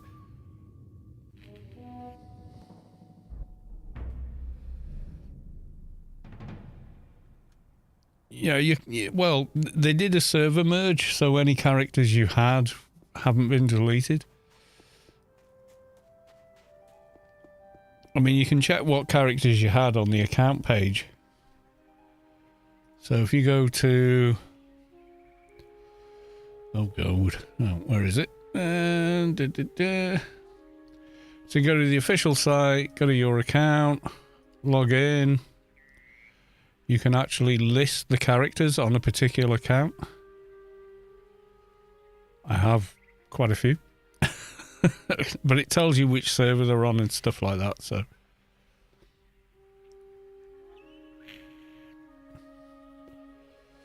Yeah, maybe they had them on a different account. You can see your history. Yeah. I mean, this isn't history. These are, well, that one is.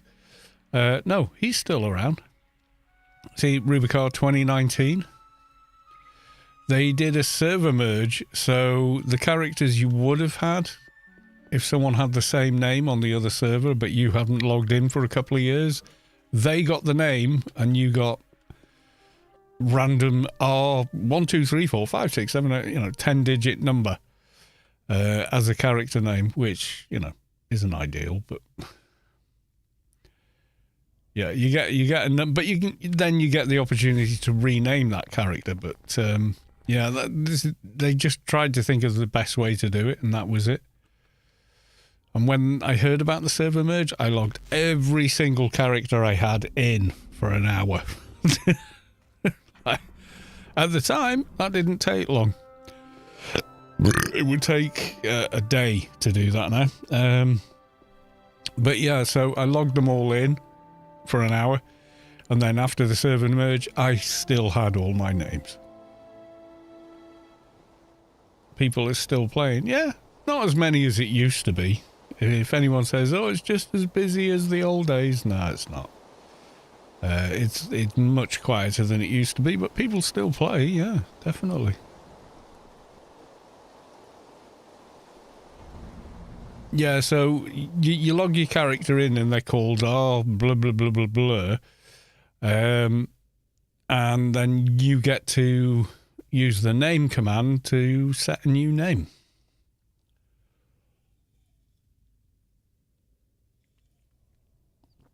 If you think, oh, I don't want to be called 1, 2, 3, 4, 5, 6, 7, 8. I want to be called, Papadopoulos or Agamemnon or, whatever. And it just goes, yeah, okay. Takes a minute, and then your character's renamed. It's like an in-game command.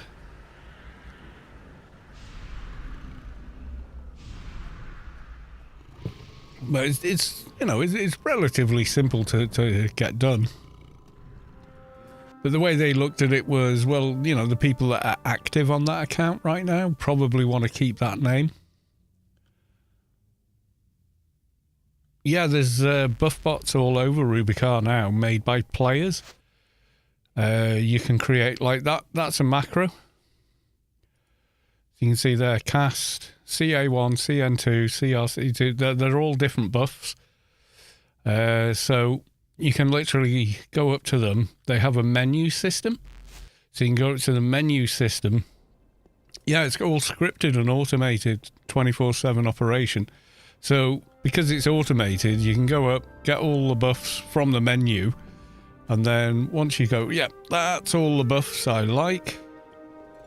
Or I want to have, and then it goes make macro, and it gives you a macro command. You paste that into chat, and then you've got your macro then, like this one,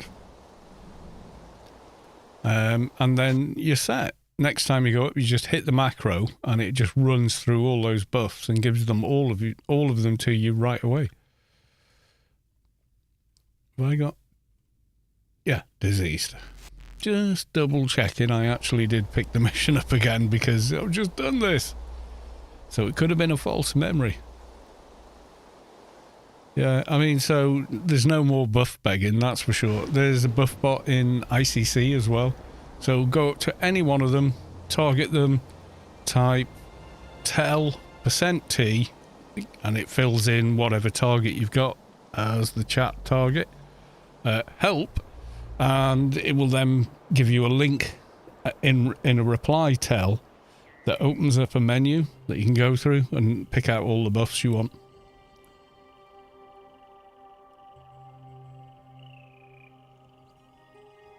Yeah, no one needs to do that anymore. The buff bots take care of it. I went back there to get RRFE because I'd been in Shadowlands and of course it had dropped, and now I'm going to go fight a prisoner, so I want it back again. So I went back and just hit my macro just to get it quickly.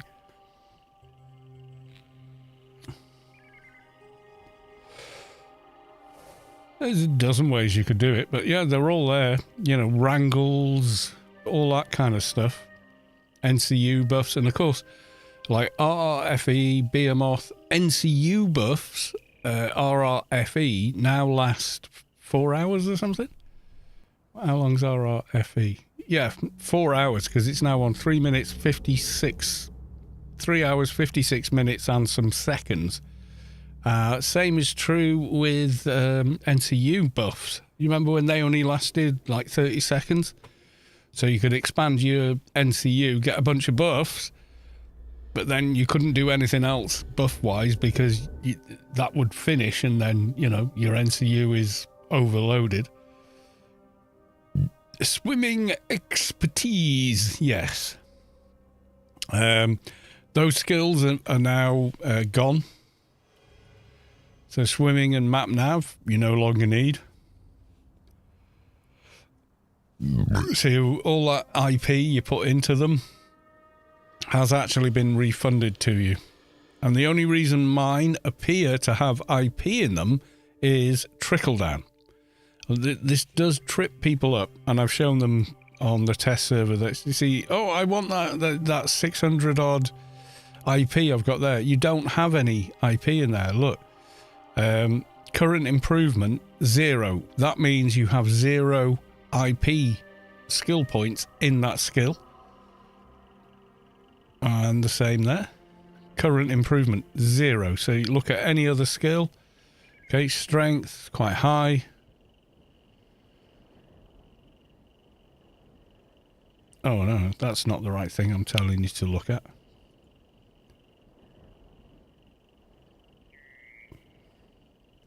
But anyway, yeah, so yeah, there's no actual IP there, that's trickle down.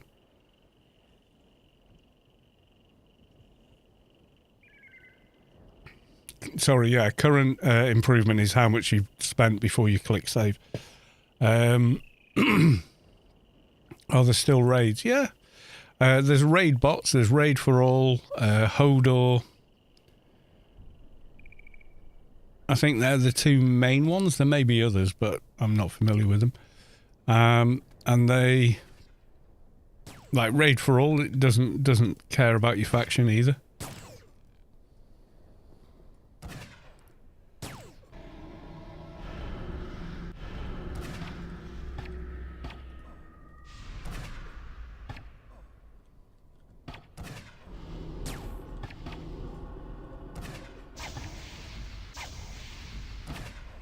So if you want to do Sector 42, you just need access. So you've got to do Sector 13, Sector 28, Sector 35, get all the bits and you bid on them. And then if you've got them, you can go and join the, you know, Sector 42 raid. Yeah, Athen Paladins is super duper, is probably the busiest clan side organization because they do operate with other orgs quite closely.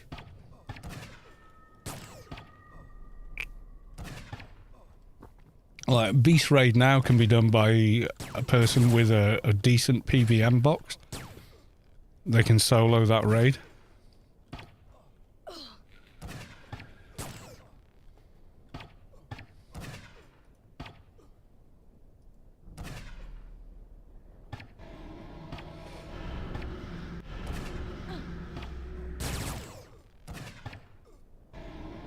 Pyramid of Home multibox. Yeah, that's much harder. How the hell do you get all your tunes in the right place to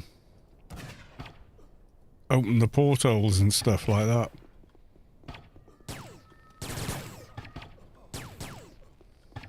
That is impressive, I've got to be honest.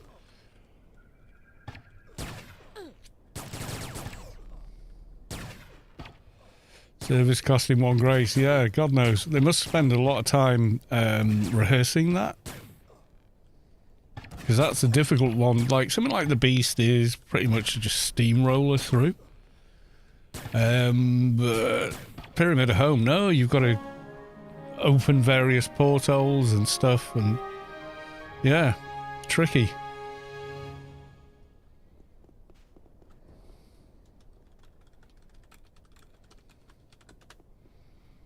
Thanks all for team. Right, okay. We're going back. I met a guy today, or dude today, used to sell Pyramid of Home services, but the demand for it tapered off. He started paying for 6 accounts. So, well, you know, there you go.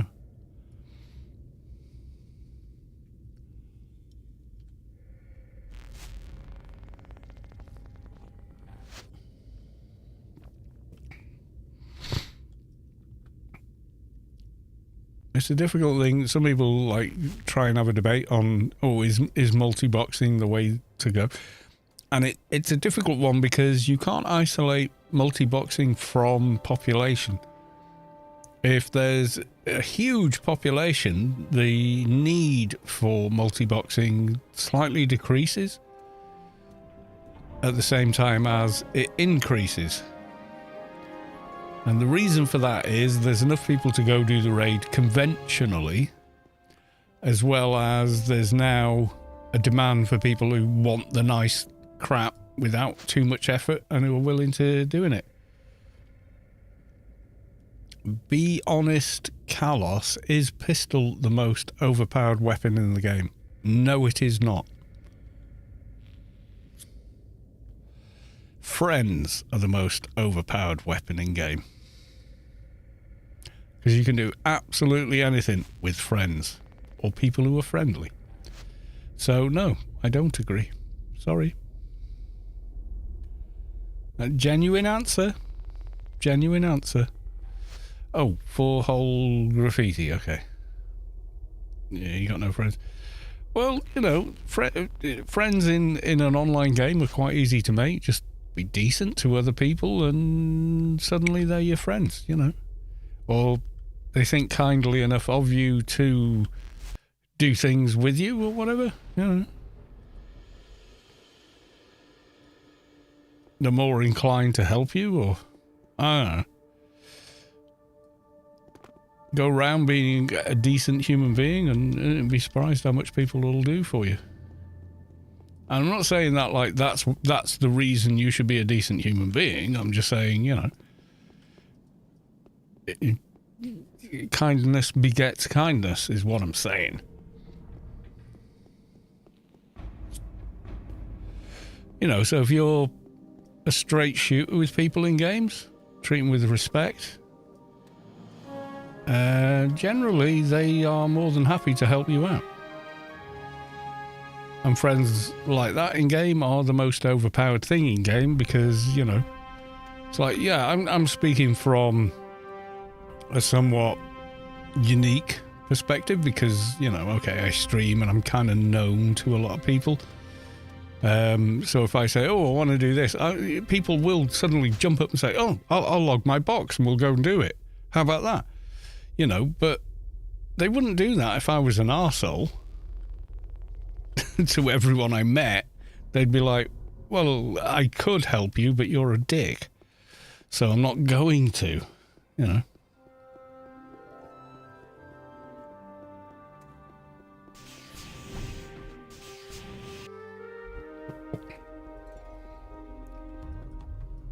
But if you start off from a position of, yeah, they're a pretty decent person, they never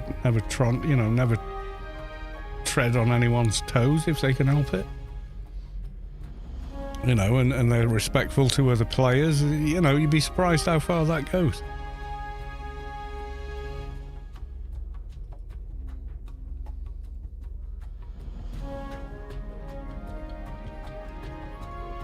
Right, so dailies redone.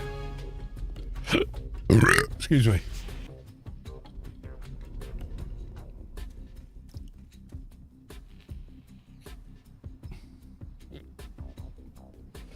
People often in the game, but the game is, yeah, it's not as populated as it was. I'm not going to lie and say it is, because it's not.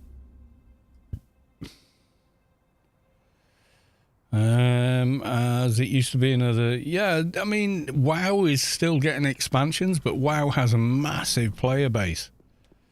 And unfortunately, because of WoW, all other unique and interesting MMOs were killed off.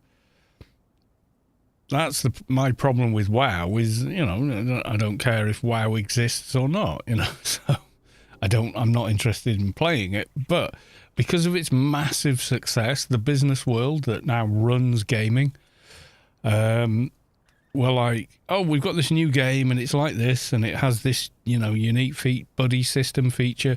And they go, make it like WoW. It's like the South Park episode, Make it lame and stick. Make it lame and stick a chick in it, or whatever the line is.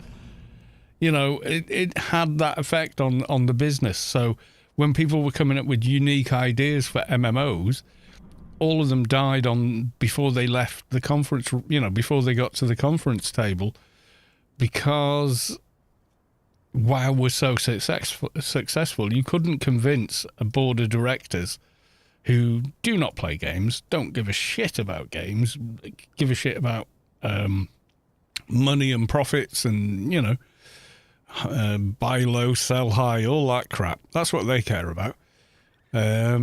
So, no, they couldn't give a rat's ass about any of that.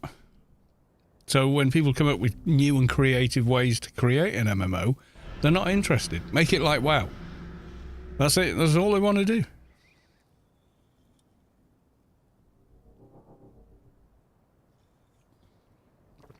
Make it like the successful thing.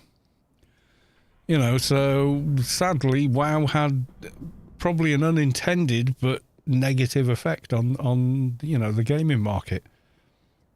Because they're just not going to make a new innovative layered MMO like Anarchy Online, because the market says, no, make WoW. Make another version of WoW. Because that's what sells. And that's what we're here to do, is make money, not make games. And unfortunately, the downside of that is you end up with predatory game, business practices in games. So you get your EA, where they sell you half a game and then charge you the same money or more to buy the rest of the game as DLC and bonus content, and then try and scalp you even more with predatory tactics like loot boxes, which got banned in the UK because they said, no, it's gambling. And they said, no, it's surprise mechanics. And the UK board of lawmakers and governors went, no, it's fucking not. It's gambling. Because there's a chance you could spend your money and get absolutely nothing. So, effectively, gambling. That's what you've done. You're casino bosses. And you're trying to palm us off with some bullshit. Now, F off. You're under the same regulation as all other gambling outlets. Players must be 18 or over to participate. So, yeah. Fair play to the UK and Europe for that.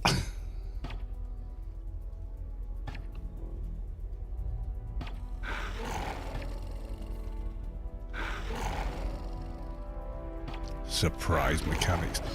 When they said it, the board just laughed in their face when they came up with that one.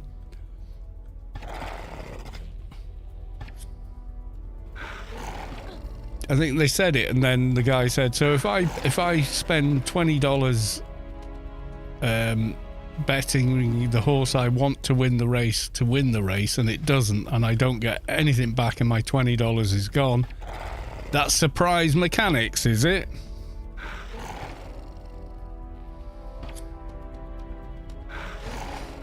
Yeah, so they just weren't having any of it in the UK, thankfully.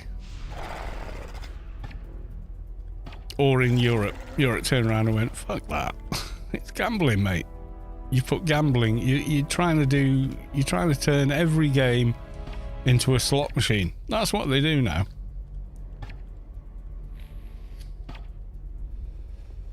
I mean, there was a game that came out just before WoW, or it was in beta before WoW.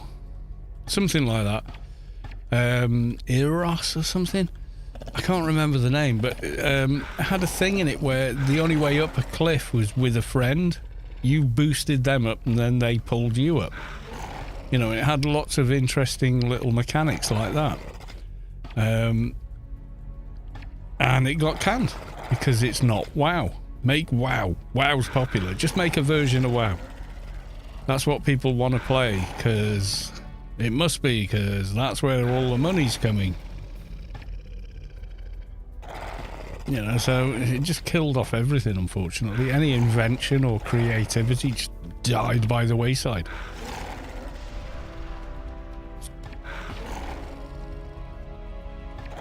No, make it easy, make it fast, get them to endgame as fast as possible, and then charge them money for the stuff they can't get. You know. It's pretty grim, but that's how it is. So when people say things to me like, when do you think they'll make AO2? I'm like, never. They don't make games like this anymore that are inventive, unintuitive, require effort and knowledge in order to play. No, they just want to make another WoW. Where game mechanics are what people have to learn. Right, you know, as in, you stand there, you hit this thing, I hit that thing in this sequence, and we've won. Which is fine. I mean, I remember the first time I tried WoW, I leveled up a character and I was then spent 20 minutes trying to find the skill window so I could spend IP, and then discovered it didn't exist and there was no IP to spend. So there was no twinking. So if I wanted to put a quality 50 weapon on a character, I had to get to quality 50 myself, you know, and I just went, well, where's the bloody fun in that? You know.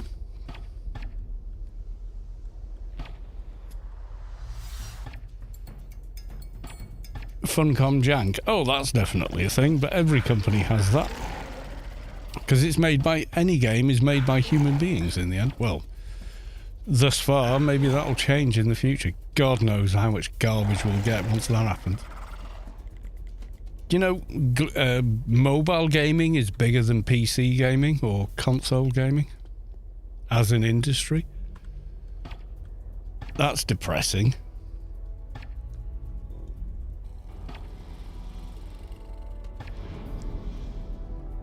You got more people playing Angry Birds and Candy Crush and all that other trash,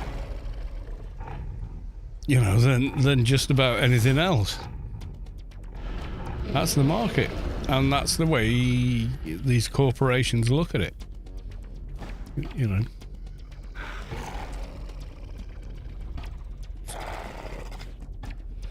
It's why I'm amazed a game like Stalker 2 got made. But Game of the Year right there. I know day one they had a big patch and it was much better than it was apparently in the pre-release version, but they've had 3 patches since then that were massive, and the game is like, everything works now, nothing breaks pretty much, and it's an amazing world space and game, you know. It's so good now. There's a reason I've got best part of 200 hours in that game.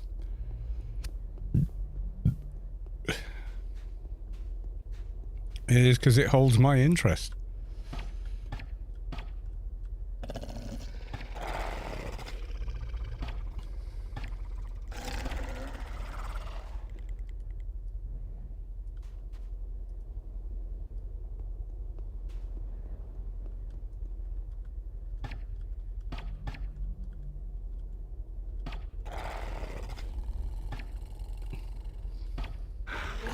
They changed leaving an org if you want to change orgs, so be aware.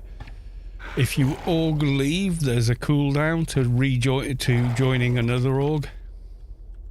It was to stop people shifting org in Known Wars. You know, because if there's a way to exploit the system, people will use it, and there was one. So yeah, there's a cooldown, but if you are org kicked while you are offline, the cooldown doesn't apply. So if you can ask someone of sufficient rank in your former guild to org kick you while you're offline, you can join right away.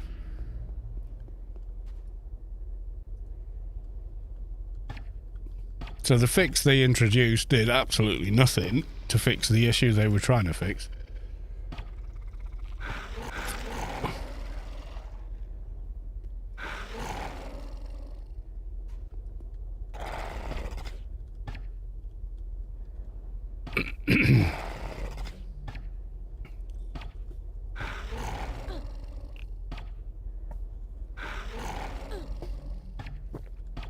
It's like most of Funcom's fixes don't fix anything. We got double nuke, double dings here. You feel the core of your being shift as the source makes room for a divine presence. What? Nukes has reached enlightenment, and you feel the core of your being shift as the source makes room for a divine presence. Kirmonio has reached enlightenment. Congratulations to the both of you slightly oddly named characters on 220. I have no idea how you say that out loud. But there you go.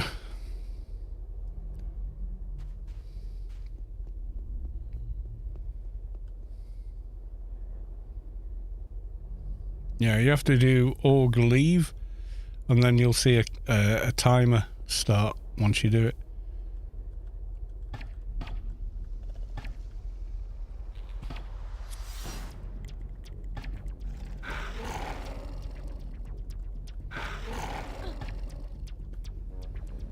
I don't know if is the timer in-game time or is it offline time? In other words, you know, you can join a different org tomorrow if you while you're logged off. I think the timer is based on when you're in-game.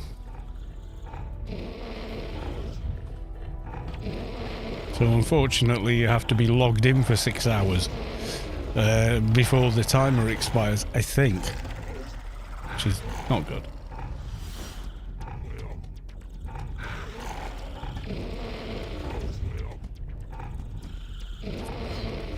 It is in-game time. Yeah, so you have to leave your character logged in for that amount of time. Which is arse's sake. Leave the character online for 6 hours in the grid. Yeah, so you've got to leave your computer switched on. Fire hazard, Funcom. Fire hazard. You fixed nothing to solve the problem and just created new problems for everybody else.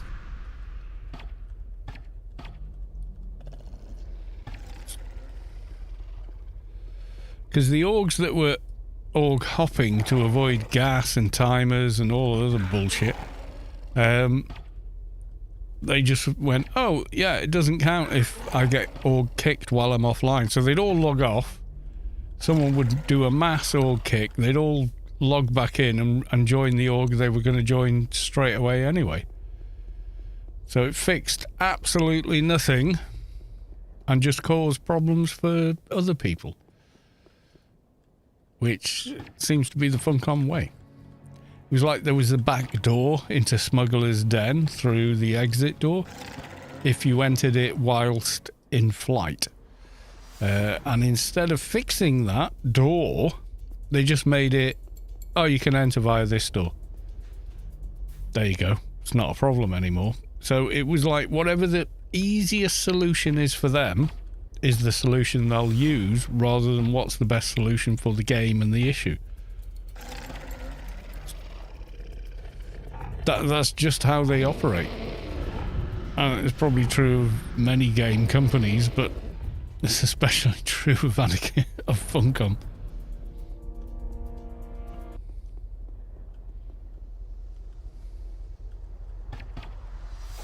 Oh, people have inflation's gone sky high. Oh well, let's restrict people to having 4 billion credits to spend on GMI, or it blocks them from using it. Yeah, unless they create a buy order or withdraw all the money until it's under 4 billion, then create a buy order and then inflate the buy order until they're just storing their credits in a buy order. All you did was sandbag people. You didn't fix the problem of inflation or credit duplication or anything else that caused the issue in the first place. No. But if it's easy for you, it's good for the game. Yeah, you can now sell game time for 200 billion instead. Yeah, exactly. There's so many trillionaires in the game. It's comical.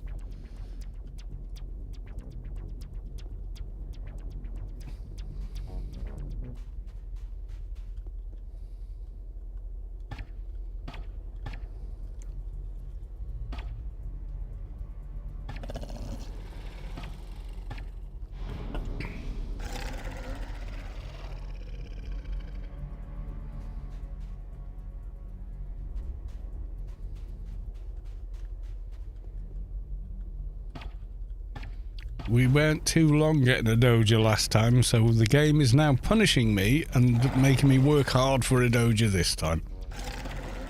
Because of course it is.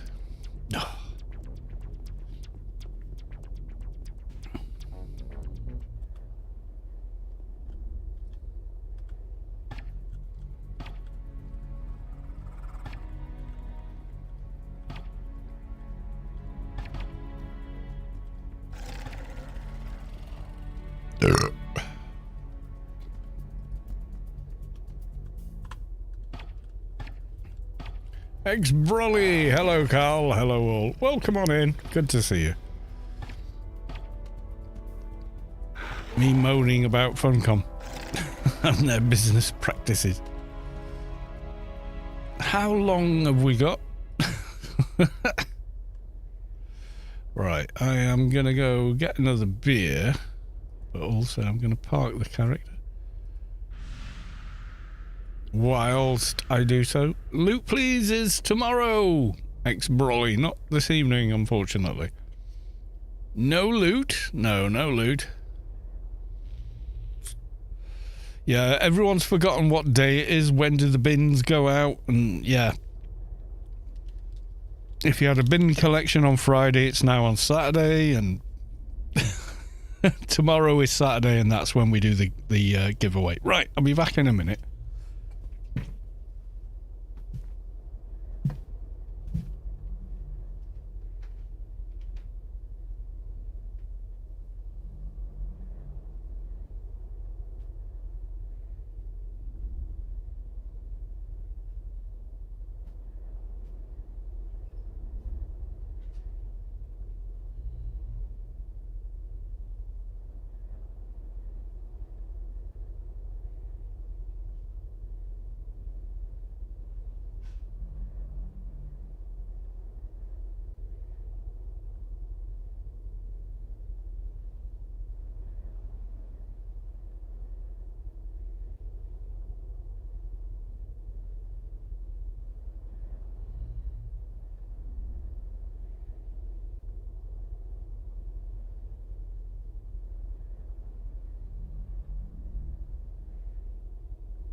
Right, I'm back again. Sorry. Right, we got Somphos. Let's kill him.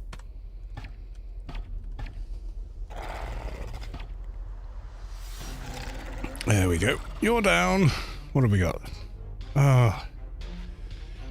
Getting a doja this time round is feeling a lot like, I don't know, pulling teeth.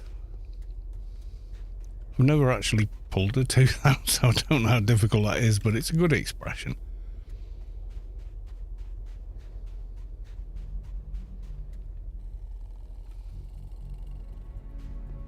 Oh, attacked by Somphos somewhere. Are you one of the stuck Somphoses in the wall? Quite possibly.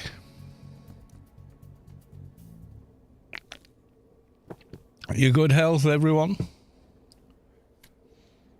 Yep, I think it was. I think it's a wall stuck Somphos aggro.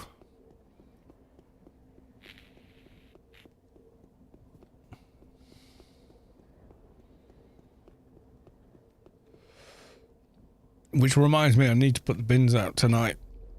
I even got as far as wheeling them down the driveway last night and then went, is it bin day tomorrow or not? We double checked. The council used to send out a nice handy dandy sheet you could stick on your fridge with a magnet, which told you every collection day which bins when. They're not printing them this year in order to save money. Yeah, not our money. Yeah, it's all online. Which, yeah, tell that to some pensioners who, you know, can barely send an email. They got no clue what you're talking about, you know.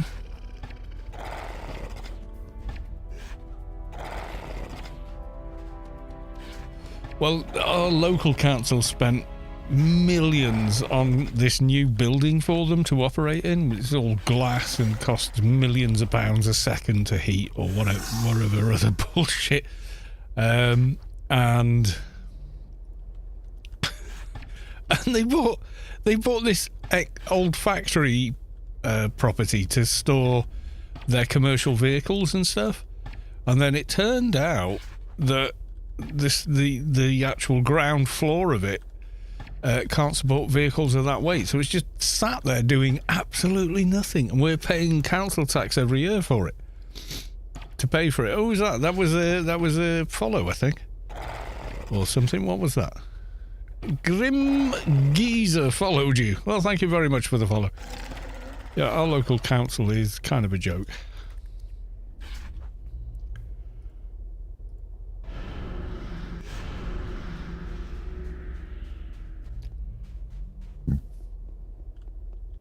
It's like, I think it was Ricky Gervais actually said it, which was, the older you get, the more you realise no one knows what they're doing.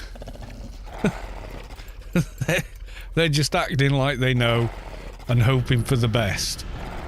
Or something like that. And it's like, yeah, definitely true.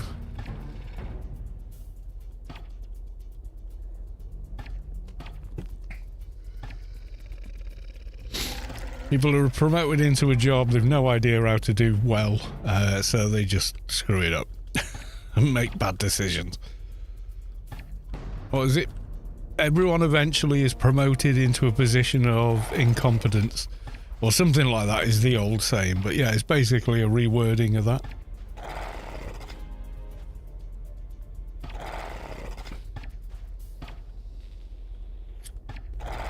Well, you could be like me in my new job, where they keep offering me promotion after promotion and I keep turning it down.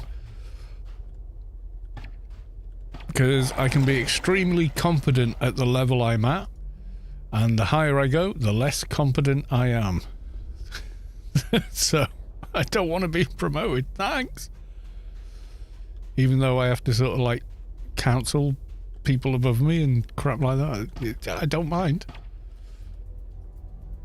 You know, I'll do it every time.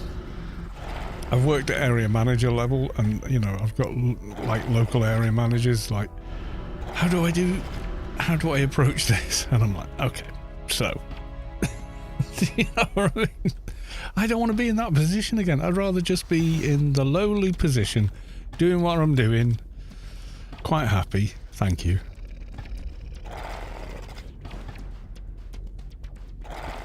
Be ridiculously good at a job,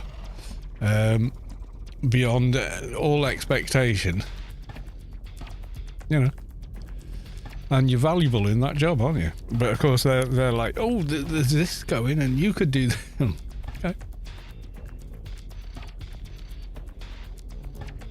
Or maybe I stay where I am and just do a really good job where I am. King of my little hill. Yeah, I've been up that, I've been down that road of climbing the corporate ladder. I've done it all. And now I can't be arsed. I turn up, I do my hours, I do my job, and then I'm gone, you know?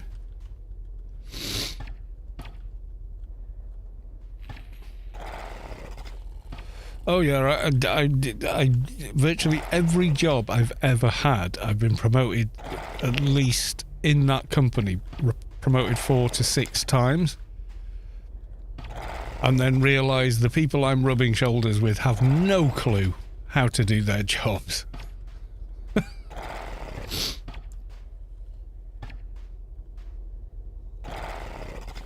They talk a lot of twaddle,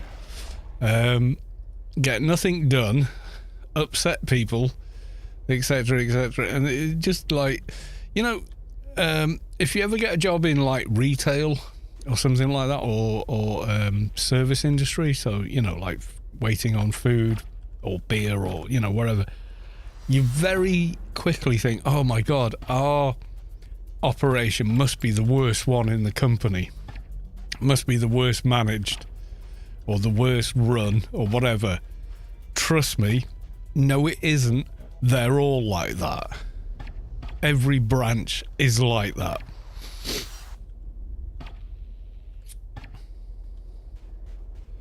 Quite often you go to other branches thinking, oh, I bet they do it properly here, and you learn very quickly, no, they're looking up to you. They look to you and go, I wish we could do it like they do. And you also at the same time are thinking, my God, nobody does anything properly here.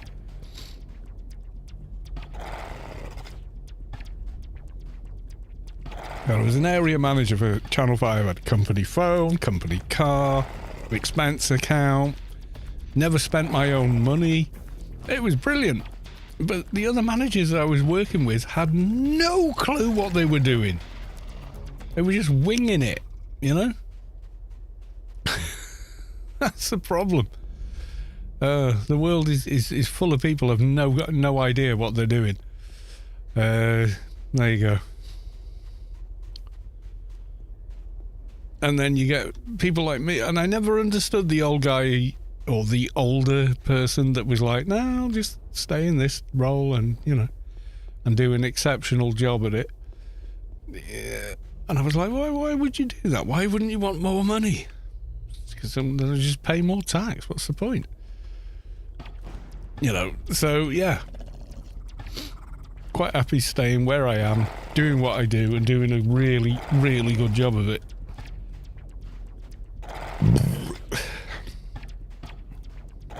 But the company I work for now, to be fair, appreciate that. Yay, Doja, finally. And once you're like 50 years old, it's getting hired again in a new role or something is pretty hard work. Not gonna lie, guys. People say, oh, there's no ageism. Yeah, there f***ing is.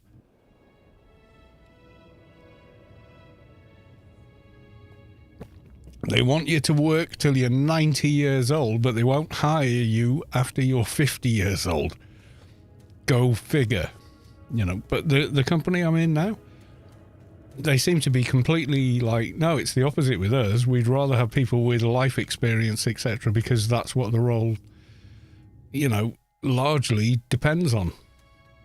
Is your ability to deal with unexpected situations, that people find themselves in and be able to, rationally speak with them and empathize with them. And a lot of that is life experience. It's something you cannot be taught, life experience. You have to live it. So their attitude's completely different. So they've been absolutely brilliant. And to be fair, this is the exception to the rule. The company I work for now are kind of like, well, if you want a new role, there's dozens we think you could do because you know how to do all of this, and you never let us down. I'm like, yeah, I know, but I'll stay where I am. And they'll respect it. They'll go, yeah, I think we know where you're coming from. So they're one of the few companies I've ever worked for that actually seem to know what the F they're doing, And that's saying something because, almost 57 years of 56 years of age, I've worked for a lot of companies that have no clue what they're like. Staples UK had no clue what they were doing. They had no idea. The way that business operated was in larger areas like the US. The next town is 3-hour drive away? Something like that. In the UK, it's a 30-minute drive away. Okay? So that's why Staples failed in Europe and the UK, is what their business model was. Move into town, big expenditure, new premises, all shiny, bells and whistles. Undercut all your competitors until they go out of business. That's your 5-year plan. Put them out of business in 5 years. Then you just year on year stack your prices back up to where you want them to be to make profit. But that doesn't work in the UK. People walk in and go, how much for this? And, after the 5-year plan, well, it's this. And they go, well, I'll drive for 20 minutes and go to the next town and get it done cheaper. And it fell on its arse. How they didn't realise that was going to happen because of geography, and it just blows my mind that a board of directors wouldn't have the world experience and knowledge to realise that that was the case, but they didn't.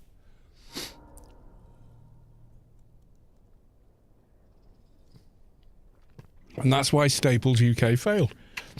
They demand massive profits for the shareholders, and the only way they're going to get them is overcharge for the products you sell or the services you sell.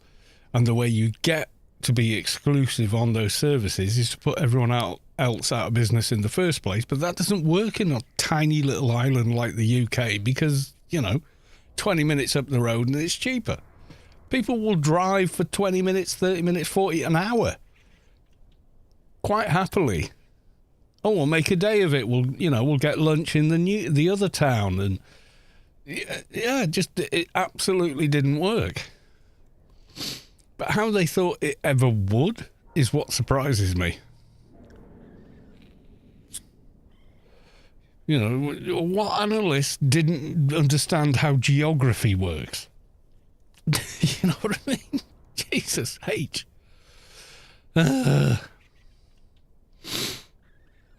Right, okay. Is anyone else streaming Anarchy online this evening? Let's take a look. Oh, actually, before we do, let's have a look at what's free on Prime Gaming. Shall we review? Dunno. Oh, I might even try that. Oh, Call of Duty. That's supposed to be quite a good game. On GOG as well. Don't know. No experience of that one. No experience of that one or that one. Nope. Oh, Our Worlds for free on GOG. That's a bargain. I mean, of course it's a bargain. It's free, but I mean, that's a hell of a good game for free on GOG where you don't need it running in the background. Spelunky. Maybe not. Coma, Red Drawn, Wally, don't know. Elite Dangerous, not my jam. Baldur's Gate 1 and 2. If you're into Baldur's Gate, there you go, it's there. Quake 2. Oh my god, that's an old game. It's one of the first games ever that came out and actually required a 3D accelerator card.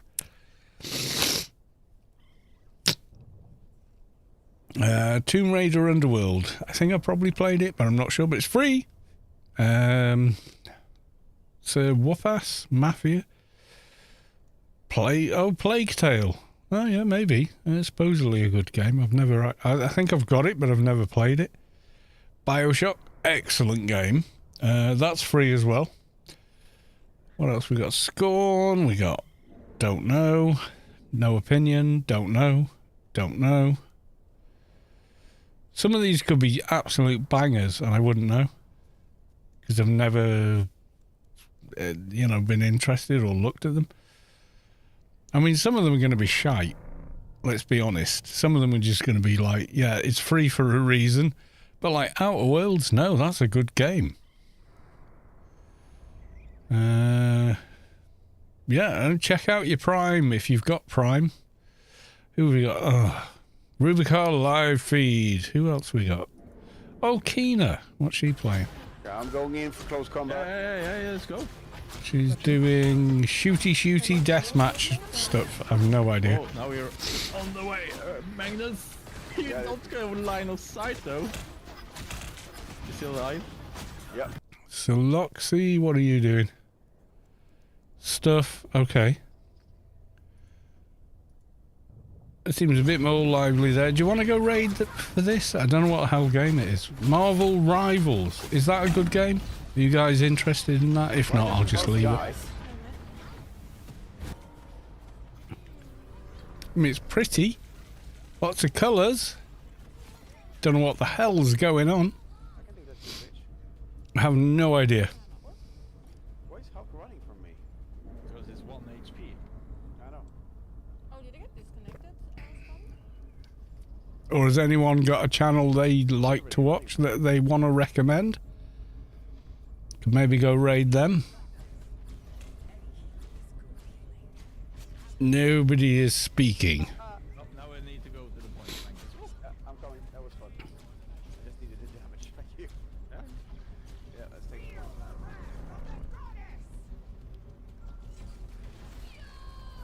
Oh, no, absolutely not. Nice. No, she did not. I don't know. It looks a bit busy for my taste, but you know. Sorry, I kind of pocket-heated Magnus there for this quest. Fine, it's totally fine. What? No. Okay. No one's suggested. No one's speaking. So we're just going to leave it. Right. We're back tomorrow. And as far as I know, we are doing a giveaway for sure.